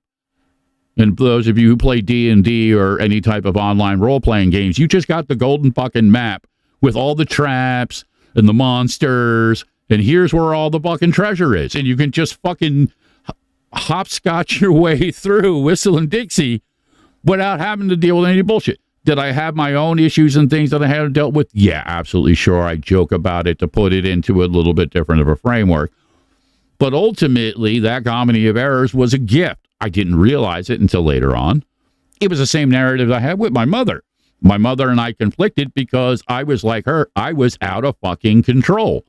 Okay? I was emulating all the insanity that I saw, and there wasn't anything she could do about it because she had 4 other kids to contend with and a fucking shitty husband, as she said. So, it was the lesser of two evils. I was the oldest. To some degrees, somebody has to do it. You know what I mean? I don't believe it's anybody's fault. I think the universe says, you know what? Your number's up.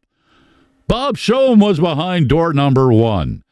Okay, so we had to play that fucking game. You play fucked up games. I won a couple of fucked up prizes along the way, but I was able to survive.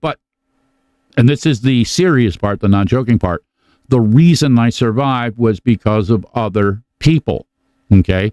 It wasn't because I was so smart and I had it all figured out. I was talking with Jonathan earlier, and he made a reference about some things, and he kind of felt that he didn't have his shit together. And I'm like, dude, nobody really has their shit together. Okay? It is what it is. It's always a process, but we can work on it together. So people showed me different things, different ways, gave me insight, gave me strength, gave me hope, gave me support, and it led to better things. Now, some of it, obviously, not everything's going to be perfect. Some of those decisions, didn't quite pan out the way they were supposed to, but I got other things on it. So I can joke about having a shitty marriage and things like that, but I got a beautiful son. I got a great relationship. I got an incredible piece of magic that no amount of money, no amount of anything could ever replace or ever come close to. And the serious part in that comedy of errors, I would do it all over again. I would literally get down and suck the collective dicks of hell, okay, if that's what it meant to preserve what I have with my son. Now, again, there's a slight bit of dark comedy in that, but that is a deep and intense, and anybody that knows me knows there are certain lines that if you fuck with me on, you're going to see a completely different person. You're not even going to see a person. You're going to see the wolf. The wolf will come out in no uncertain terms. Wolf doesn't give a shit about morality. Wolf doesn't give a shit about whatever bullshit narrative or alternate reality you think applies. If you're fucking with my child, all bets are off. I make no apologies for it. I don't make excuses. I don't use it to be like, hey.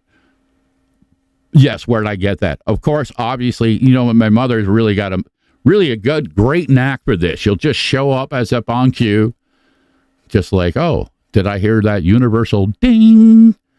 Yes. But I do. I give her credit.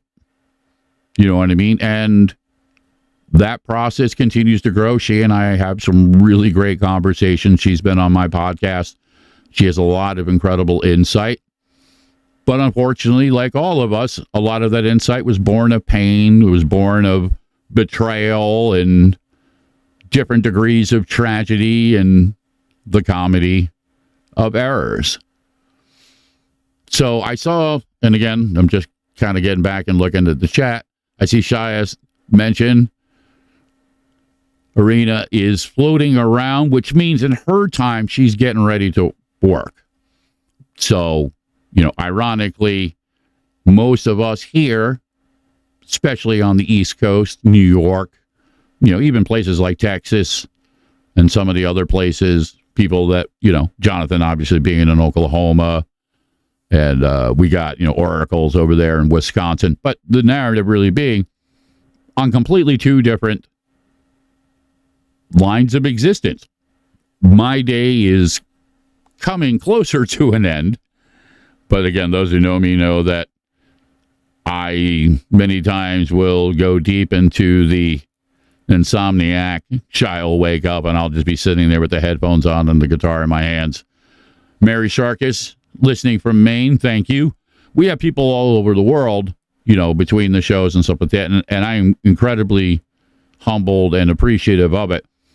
But for Arena, literally, she's getting ready to start her day, to go out there and to do the daily grind, to take care of the things that she has to, because she has to. She's alone. She has to do these things. There's nobody there that's going to do them for her. And she's fighting through the narratives of the things that she's gone through, the people that have betrayed her, the people that have taken advantage of her, the people that have abandoned her. And she still finds time and finds a way to be supportive of others in the community, to share dynamics, not only of her experience, but of her hopes. And she's done a lot of that for me in our conversations and our interactions.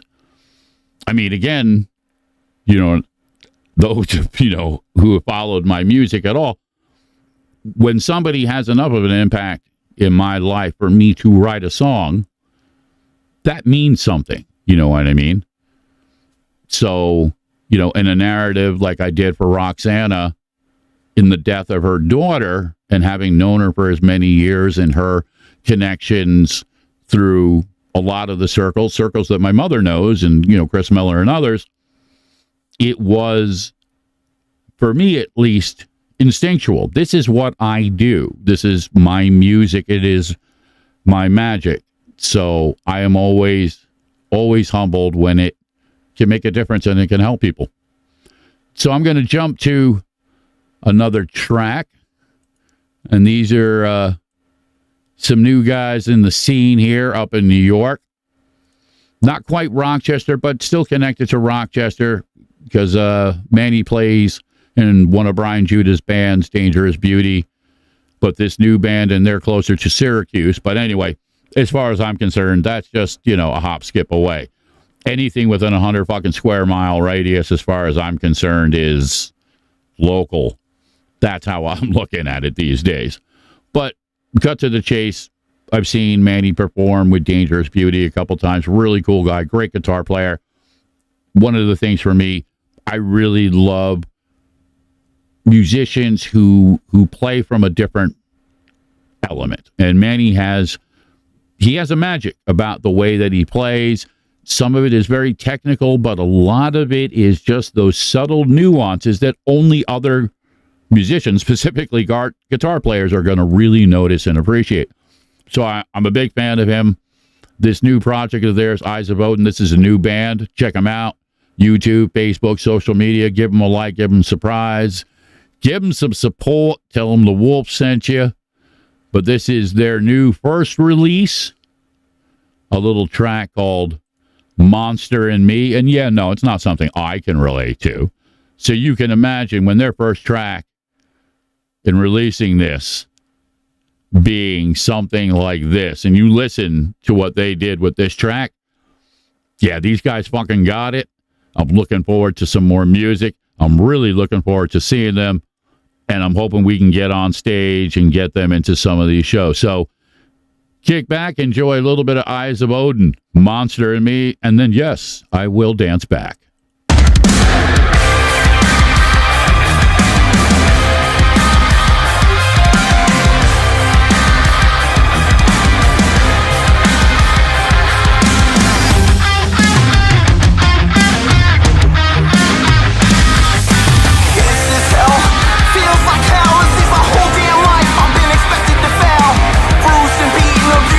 Mistreated, if you were seen as monster that you've created.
Yeah, Little Eyes of Odin, Monster and Me. And yes, Christine, and ironically, and I think the universe actually threw us that moment because you can superimpose those aspects. We all have a master in us. We are masters of what we choose to do.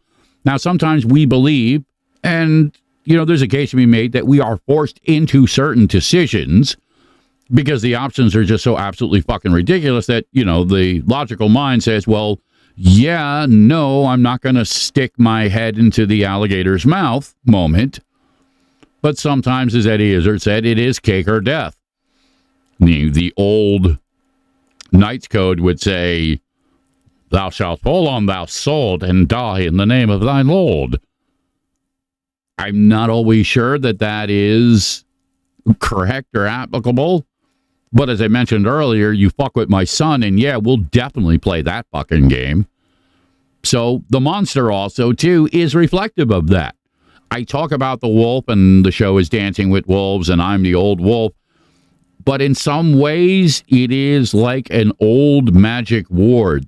I have to talk about it. I have to frame it in these things because I can't let it run free. My mother will tell you how much, let's rephrase this, how in jeopardy the world was when I was what I was, and I am not am, and I will not eat them fucking green eggs and ham because I just am what I am. Do you see where I'm going? This is how I deal with my fucking demons. This is how I deal with the wolf inside of me, and this is how I try to make a difference. I am not perfect. I don't pretend to be. I struggle. I'm constantly dancing between these aspects of the conditioning, the traumas. I have a hard time trusting. And my mother knows about that one too, because in many ways she taught me the simple narrative about how trust really is defined, that it has to be earned, and that words don't fucking mean shit. Okay? And she's not wrong. It's not always pretty, and it surely isn't always fair, but it's fucking true. So we have to deal with certain elements of things, and finding that particular balance, and I always like to use the surfing analogy, you have to ride them for what they are. As soon as you start assuming, as far as you start thinking that, hey, I'm in control of this, the ocean will fuck you up. It will drown you and spit you out on the shore and not even fucking blink, doesn't give a fuck. This is the other side. This is the Contini context, not unlike a black hole. Once you pass a particular threshold, it's going to go bad, and we've all experienced it to different degrees. We all have tragedy. We all have all loss. But the comedy of errors says, again, the best case scenario, the lesser of the evils that we have is we have to find a way to make what we have in the here and now and every day going forward what we can. So we try and live, we try and love, we try and find our ways doing what we do. I'm 2 steps away from losing my mind on the fucking phone company because I'm sick of this corporate bullshit, double talk insanity that everybody's just too stupid and nobody knows what the fuck is going on, but somehow they manage to make billions of dollars a year, trade it on the stock market, and somehow have a right and an influence on how communications are handled for everybody else. It's just like, yeah, no, somebody needs to take some fucking accountability and give some fucking straight answers because I'm tired of getting ripped off by these motherfuckers, okay? And for the sake of liability issues, I'm not pointing the finger at any particular corporation. I'm saying all of you are fucked up, okay? So anybody out there, okay, that has anything to do, if you're a stockholder or you're one of the corporate fucking floozies or whatever the fuck the case may be, I am not going to apologize for, again, generational bullshit, okay, how these things are handled. And that's just one example of the comedy of errors that we, the collective, somehow at some point got comfortable with this. And me, I'm just like, you know what? Fuck that. Now, again, that doesn't give you the right to go in there and freak out on some poor girl in Starbucks because she got your fucking latte wrong. Absolutely fucking not. Okay? There are ways, there are aspects, but it requires us to understand and learn the dynamics of the system we're in. Because trying to fight it from the outside, guess what, isn't going to work. You try and set it on fire, the man's going to show up and he's going to put 83 bullets in you while he's eating a fucking donut and tell you about how he was afraid for his life. And he's right. Because some of the craziness that goes out here, you never know if it's just going to be, you know, some incognito Karen that's just going to lose her fucking mind, or some fucking twisted, fucking overprivileged white kid who just decides he wants to arm up and, you know, go shoot some black folk because he thinks it's cool to be a fucking Nazi. You know what I mean? And this is not something that you can just package and say, well, here it is. This is the... No, this is reflective in so many other things that it creates that extra level of chaos where certain communities, they don't trust them, okay? They don't give a shit because they have families and lives. So everything starts to fall apart. And if you look at it historically, okay, this comedy of errors, this has been the fall of every fucking civilization in recorded history. So you would think somebody along the way is either purposely fucking it up or simply gives a shit. And no matter how you slice it, it still comes up fucking nuts. So what is the other common narrative historically? That people come together within specific elements, be it faith, be it by pure survival, whatever the fuck you want to call it, and they fucking rise, okay? And when all the bullshit is done, they're the ones that set the stage a little bit better, hopefully maybe catching a couple of things like no means no. That way we don't ever have to have this fucking conversation again. You know what I mean? I don't think that's too much to ask. I understand we're not going to agree on everything. We can agree to disagree on certain things, but I don't see the argument where anything else outside of no means no should be debated. So maybe we just start with some of the simple things. I don't know.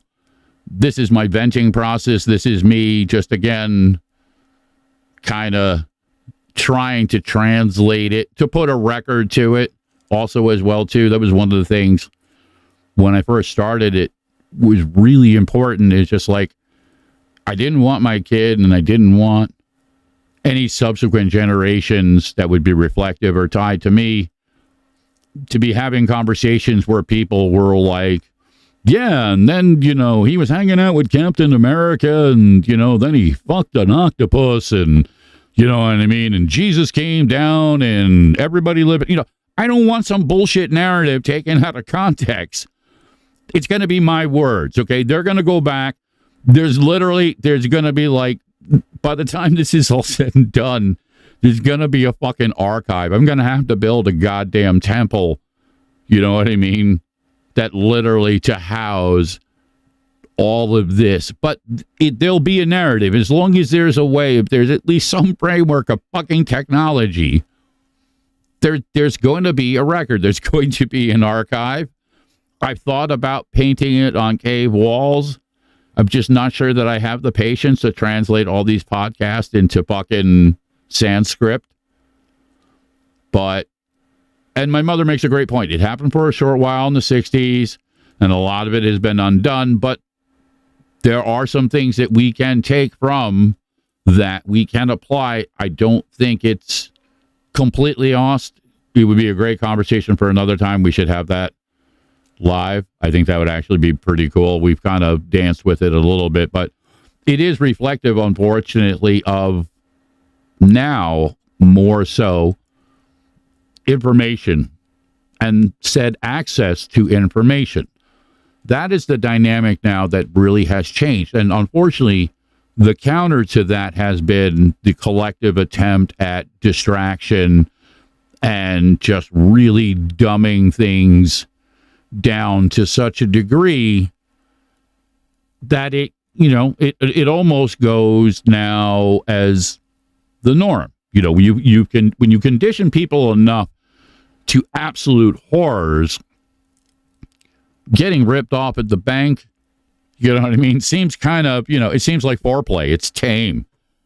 It's like, considering all the other fucking horrible things that are going on there. So we accept certain things. We tolerate it many times. And, here is the narrative. And it is an unfortunate one, but many times is a true one. Many times we will allow certain scenarios, especially when it comes to relationships. We will stay in a dynamic because we don't want to be alone. You know what I mean? We desperately need connection. We need love, even if it's a fucking illusion. Some of it is a physical dynamic. Some of it is a mental dynamic. And I would say that some of it is a spiritual dynamic, but that's also reflective of how you interpret spirituality. But either way, these are all about feelings, how a person feels. Again, be it physical in the aspect of pleasure or comfort in being needed or wanted, or the simple narrative of feeling safe, feeling protected or taken care of, provided for. So all these different aspects, not unlike the weaves in a rug, they crisscross in many different ways, and it lays out the tapestry, or again, the rug. We're going to dance around it, but it all still comes back to those core aspects of how we live, how we interact. So putting this out there, some of it now has really developed into the local music scene. When I first started doing the podcast, I was promoting my music because I figured it was the only way anybody was going to hear me. And then my kid walks in. He's like, "Oh, I'm getting ready to take. Hold on, wait. You got to do a Baba Booey." No, he's giving me like, "Oh no, I got fuck you, old man. I just I got to run out the door." But say that we got it like this. So yes, your grandson came in, fist bumped me, gave me the love me, and ran out the fucking door. But here's the other side of the narrative. He's working third shift in a steel place, making things, getting his hands dirty. And he went to college and, got the college degree, and, he made the choice that he would rather do this because he didn't really like the narrative of what he saw available in his field. Now, he still got the ability to DDoS your ass and definitely make you regret the day that you wanted to play internet troll games. But he also has a good heart. As my mother says, love to the monkey. He is the indigo monkey, and I talk about him a lot. And it is a dynamic that has grown, not only between me and him, but obviously with Shy and Corey. So this is the pack, this is the wolf pack. And there are a lot of people that are part of the pack that don't necessarily, again, they don't live with us. You know what I mean? It's not that we don't care or love them any less. You got Jonathan in Oklahoma. You got Jessica and Oracles in Wisconsin. You got Arena in Lithuania. You got Mary in Maine. We got Shaya's sister in Texas. We got Mama. She's down there in Texas as well, too. And you got my mother down there in Jersey with a lot of my family, my brother, my sister, my nephews, my nieces, whole bunch of people that I care about. So we are, in many ways, a global community, a global family. I have my Rochester family. My brother Ed Contini,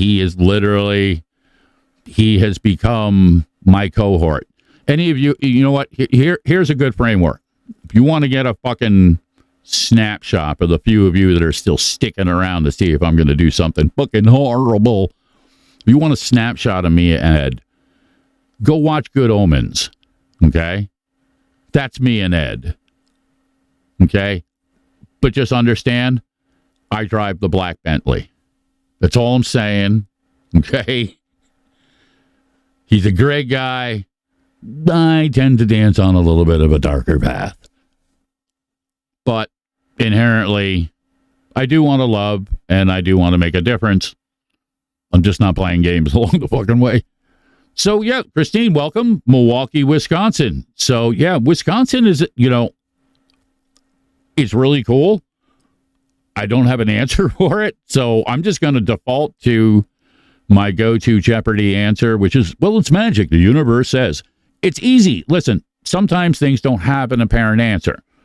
So a nice, simple, and safe go-to is like, okay, well, the universe has put this into my life for a particular reason. I don't know what that reason is right now, but okay, let's go find out. Bob, what's behind door number 1?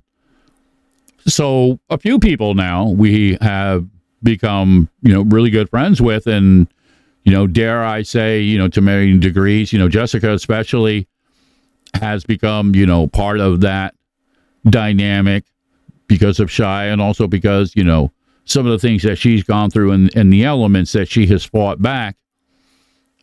You have to respect it, and that needs to be encouraged. It needs to be supportive. So in many ways, for me, I can't just talk about it. If I don't do things, then not only am I a fucking hypocrite and just absolute bullshit, but then I'm a shitty example of a father. And for me, that's probably like one of my greatest fears, like my haunting every night I go to sleep. It's like, how did I fuck up as a father today? And it's true. You want to talk about my fucking weakness, my kryptonite. Yeah, anybody that knows me knows it's my son. Listen, I've had people who straight up tried to be like, man, that's fucking weird. Fuck you, okay? I have a relationship with my son built on trust, built on respect, okay? Built off of an old code when families actually stayed together for 3-4 generations. They didn't just go off into the fucking wind under some bullshit illusionary, kind of, well, hey, let's go experience what?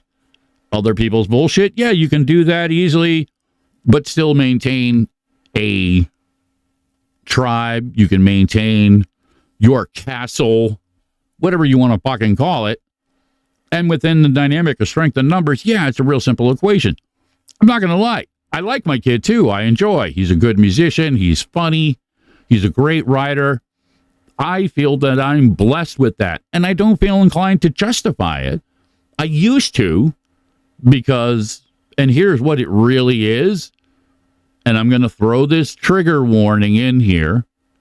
My brother Chris Miller shows up. I love you, brother. Yes, here it is, me going on my rant about he's my son. Chris Miller understands and knows because he's had to dance this aspect. He had to raise his kids, okay? Dude, it's like, it's like I summoned a fucking demon and you showed up. But here it is. Here's the simple truth. Here's the narrative and stuff like that. A lot of people talk the talk and it's a bunch of bullshit, but our relationships with people are ours to define. You don't need to explain it. You don't need it to be popular or pretty. And Chris went through very similar dynamic that I did because he raised his son. He didn't just go dip off into the fucking wind, okay? Despite whatever he may or may not have to have done, and I'm not going to hang out his shit. It's not about him, but it is about him in the narrative that he made sure that he took care of the things that needed to be done. He didn't come home drunk and beat the shit out of his kids. You see where I'm going? He did everything he could to do the best that he could to make sure they had a life. And a lot of guys look at that and they're like, what are you, a pussy, man? That's a woman's job. You know what I mean? That's the narrative that a lot of us have to go through, especially within some of the circles that he and I have had to dance through. It is what it is. Doesn't make it right, doesn't make it fair, but, and Brother Man knows, you got to go back and watch the earlier show because I absolutely hung you out and I made Susie into pretty much a golden goddess, okay? Just to kind of fuck with you, kind of a late birthday present. And it was really meant also to be humorous because I know you're dancing some stuff, but I wanted to use that opportunity with my voice to basically be like, hey, we're thinking about you. We're having some fun with this. And then, again, magically, fucking 10:24 too late, all of a sudden, here you are appearing out of fucking nowhere. See, you can't make this shit up. You really can't. And this guy, let me tell you, the running joke with him, and this is a true narrative, and I know he'll fucking own it. This guy is so fucking technologically challenged that he barely knew the difference between the TV button and the porn button. Okay, that was it. There were two buttons in his life, TV and porn. He could switch it over, and that was it. He couldn't find a goddamn channel. He couldn't tell you how to, and he didn't give a shit. He came from an old school dynamic. He's like, fuck that. I don't want to deal with this technology. But for him to be able to just, frame in on a podcast almost as if summoned. Yeah, see, to me, that shit is priceless. Yeah, you were hanging an old bridge. We don't even, yep, I know what you were doing. So, yeah, welcome to your life. See, that's what you get. That's what you get from me now, man. Okay? So, anyway, a lot of this is perspective driven. The comedy of errors many times. It's the only way we learn. And the best you can do is make it into fucking comedy. Because if you don't, yeah, it could chew you up and it'll just fuck you up worse. The narrative is sometimes the lesser of the two evils. But we're not always in the right place or the time or the right frame of mind to understand that. That's why we need other people. That's why we have to have these conversations. We have to put it out there. Not always easy, but, the only true important ingredient is honesty to the best of our ability. Listen, understandably, you know what I mean? Like when I hung Chris out about, the whole tongue thing and that Susie basically, commands you, on the spot. You're like the gimp, you know what I mean? You're Captain Tongue. But we say that in love because it's a good example, you know what I mean? That, if you worship your women correctly, your life is a lot better versus, the shit show that has become a lot of men's lives. And it also is reflective, of just the simple element that her magic basically broke you. You know what I mean? And I've known you a long time. So I'm not going to lie. I'm enjoying it. I'm enjoying it a lot. But I like what the potential means because eventually for you, you can be anything. You can do anything you want. And you're dancing with some of the stuff. You're making some of those moves now. So that way you can. And if it's got to go the way of the Easy Rider, man, then you know what? So be it. It'll make for a great song. And I know you're going to fucking enjoy every moment of it along the way. So sometimes it really is just that simple. Yeah. Worship that ass. Do what you got to do. Enjoy every moment of it. I know I do. And I think I'm going to end it out tonight with one of the tracks that me and Will first did. It was a little bit of a deeper, darker dive because it was dealing with, to many degrees, my internal narrative. There's two elements to this track. The first element is the musical track that I wrote, all the guitar work, everything I did. Will did the bass for this particular track. Matt Brown does the vocals, and Jeff Thal does the drums on it again. But I wrote the words to this one, and the words had started a little bit before the actual track was born. It was kind of like a go-to guitar lick that I actually used to play a lot when I was in Miller's backyard trying to hide from everybody, and he knows I would grab my guitar, I'd fucking slink off somewhere, and I would start doing it. And listen, this is how good I was at it, and this is a true story. For as long as I knew Chris Miller, he didn't know that I could play guitar, and to the degree that I could play guitar, until it just impromptu kind of popped someplace where we're at. And he was like, what? And he was, the one who kind of set the stage for Tony Rodriguez and I, and that's where Broken Pass was born and stuff like that. But I kept that shit hidden. True story. When I was younger, my mother knows I didn't, but I did bury it right around the time, that my son was born, and it didn't come back. And it was a little bit before that even, but it really didn't bring it back until many years later. There just wasn't space for it. But those elements and some of the songs that were literally born out of those years down there were deep. You know what I mean? They were deep tracks. Mama Rocks was a deep track. Time of the Phoenix is a deep track, and Demons definitely is a fucking deep track. And then Her Desperate Mind, the track that Shia did with Susie, another deep track, but a deep track from Susie that was reflective again of an element that really affects most, if not all, women, being perceived as just another piece of ass. And that was, one of the more, I guess you could say, standout lines within that track. I see my sister Ashley Hart.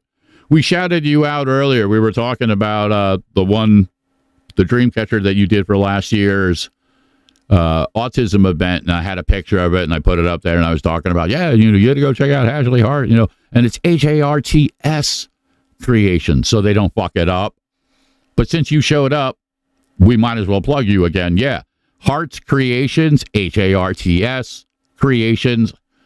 She does some fucking, like I said, incredible design. She is a gifted creator, and everything that she does really does reflect that magic. You know what I mean? It's redundant, but yeah, it's fucking magic. Peace out, my brother. Go enjoy, go worship at the altar that is known as Susie, and tell her she owes me one. Go do your job, motherfucker.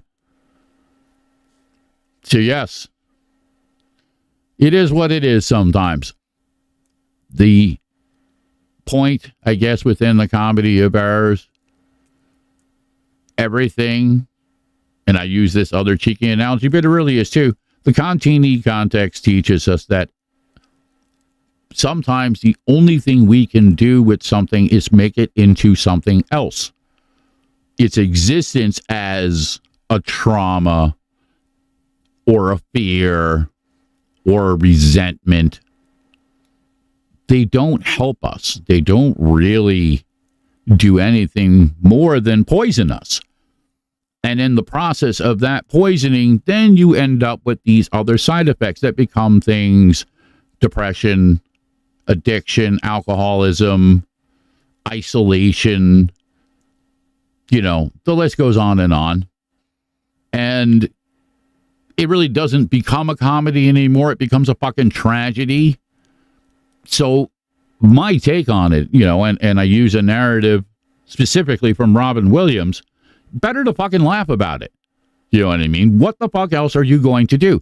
And listen, ultimately for him, he danced within his own demons, and, I guess from a lot of people's perspective, those demons won. I'm not so sure. You know what I mean? Not 100% convinced of buying into any particular narrative.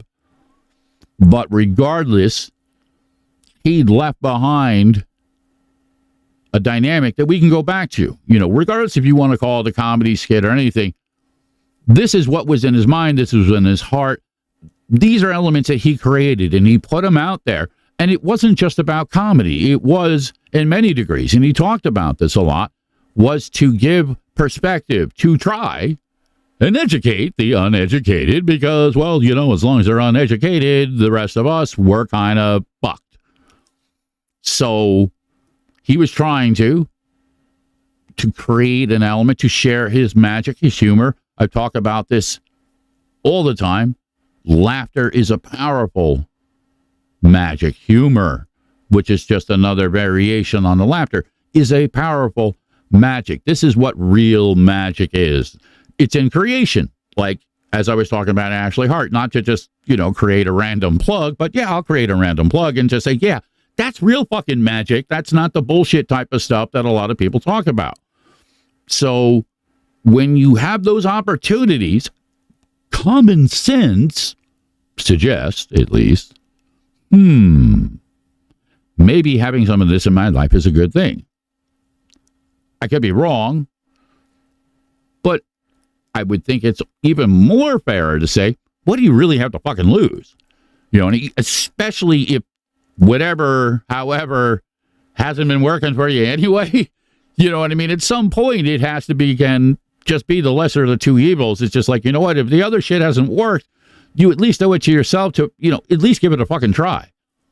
You know what I mean? Regardless of whatever ego collapse happens in it. And that's usually one of the obstacles. It's either ego, I can't be wrong, cling tenaciously to my buttocks, or fear, what are they going to think?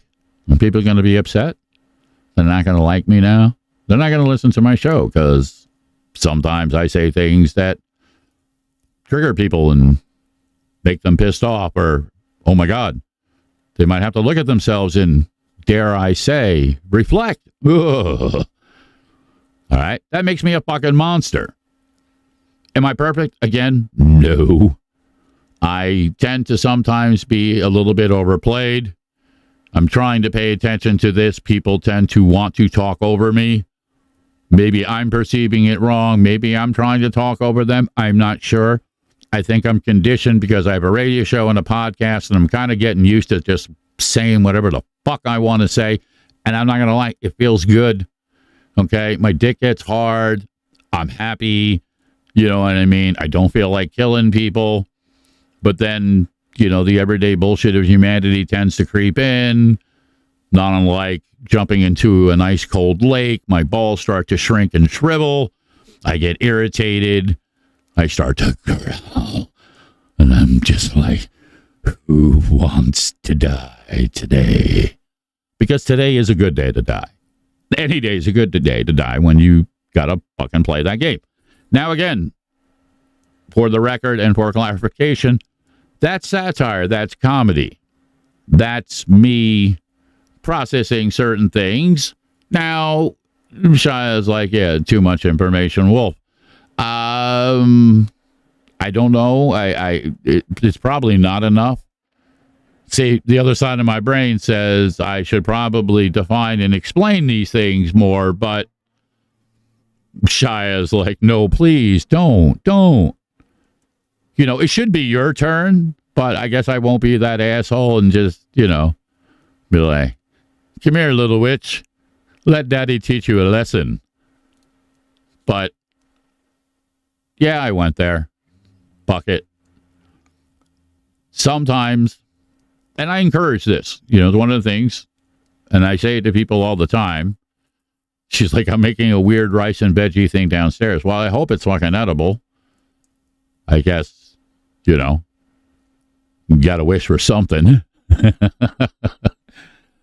Again, many times these things, and she's like, let's not say we did, ha. Okay, well, that pretty much means I guess that's my ass later, so, you know. It wasn't the FCC this time. It was the Witches Association. I probably crossed some particular boundary. I know it wasn't PETA because I didn't fuck any animals or do anything like that.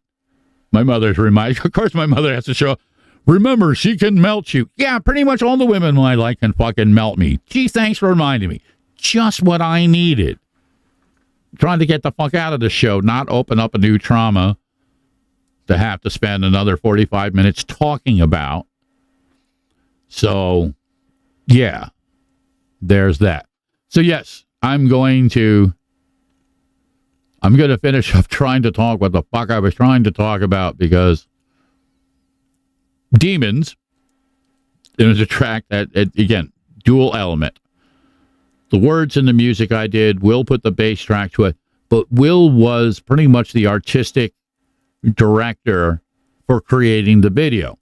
And the video is reflective of some experiences and conversations and a framework that he and I have in regards to not only relationships, but also the struggle within everybody, him included, with their darker side, with finding the balance to not always look at it from the classic stereotype of evil. Sometimes we have to use darkness to survive, to protect the people that we fucking love. Okay, let's really be honest with it, you know. So those narratives, and they're reflective in anime. So we basically chopped up a couple of fucking animes, stitched it together to create our own storyboard, because neither one of us are fucking artistic enough to create, you know, individual fucking anime cells. There was no way that was going to, not on our, we had like a 38-cent budget. You know what I mean? We got a couple of Tic Tacs, and, you know, the cats looked at us funny. That's what we had as far as a budget. But we pieced it together. We ripped some shit apart, and we created a narrative and a story within the song that actually fucking works. And it was really just this amazing thing when we created. He and I were sitting there and we were watching it, and we were just like, holy fuck, this is pretty cool. And then, you know, Matt did an incredible vocal track on it, and he just took it and went fucking ape shit. So it's this really wild piece, but it speaks to a darker element. It speaks to real elements of some of my perceptions of crossing from being a child to becoming a man, but also in the narrative of becoming a father to a son, and how that now speaks. My music is reflective not only of my experiences, but of how I feel. And I feel a lot of fucking things. So there's a lot of shit that I have to continually explore. So instead of spinning around it, I'm going to close it out and just say, hey, thank you again for the love and support. It's been a blast. I love you, my mother. Thank you for reminding me of all the fiery fear. It keeps me kind of contained and in line. I don't know. I should probably revolt against that. But again, I'll just keep spinning this out. But this is going to be reflective. I did say, again, starting Monday night, the radio show will be running from 9 to midnight. So 9 p.m. Eastern Standard Time on RochesterFreeRadio.com. You can listen for free there. You won't have the same language, but you'll have a lot more music. I don't talk as much on the radio show. I do more interviews. I do a lot of music because it's a place I can do things like play Buffalo fucking Springfield, and my mother knows what I'm talking about. So, but I play a lot of local music as well too, but that's neither here nor there. Check it out Monday nights. This is, again, Demons. This is the actual video production that myself and my son put together. So until next time, thank you again. Love each other. Know that you are loved. I am the old wolf.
demons of me until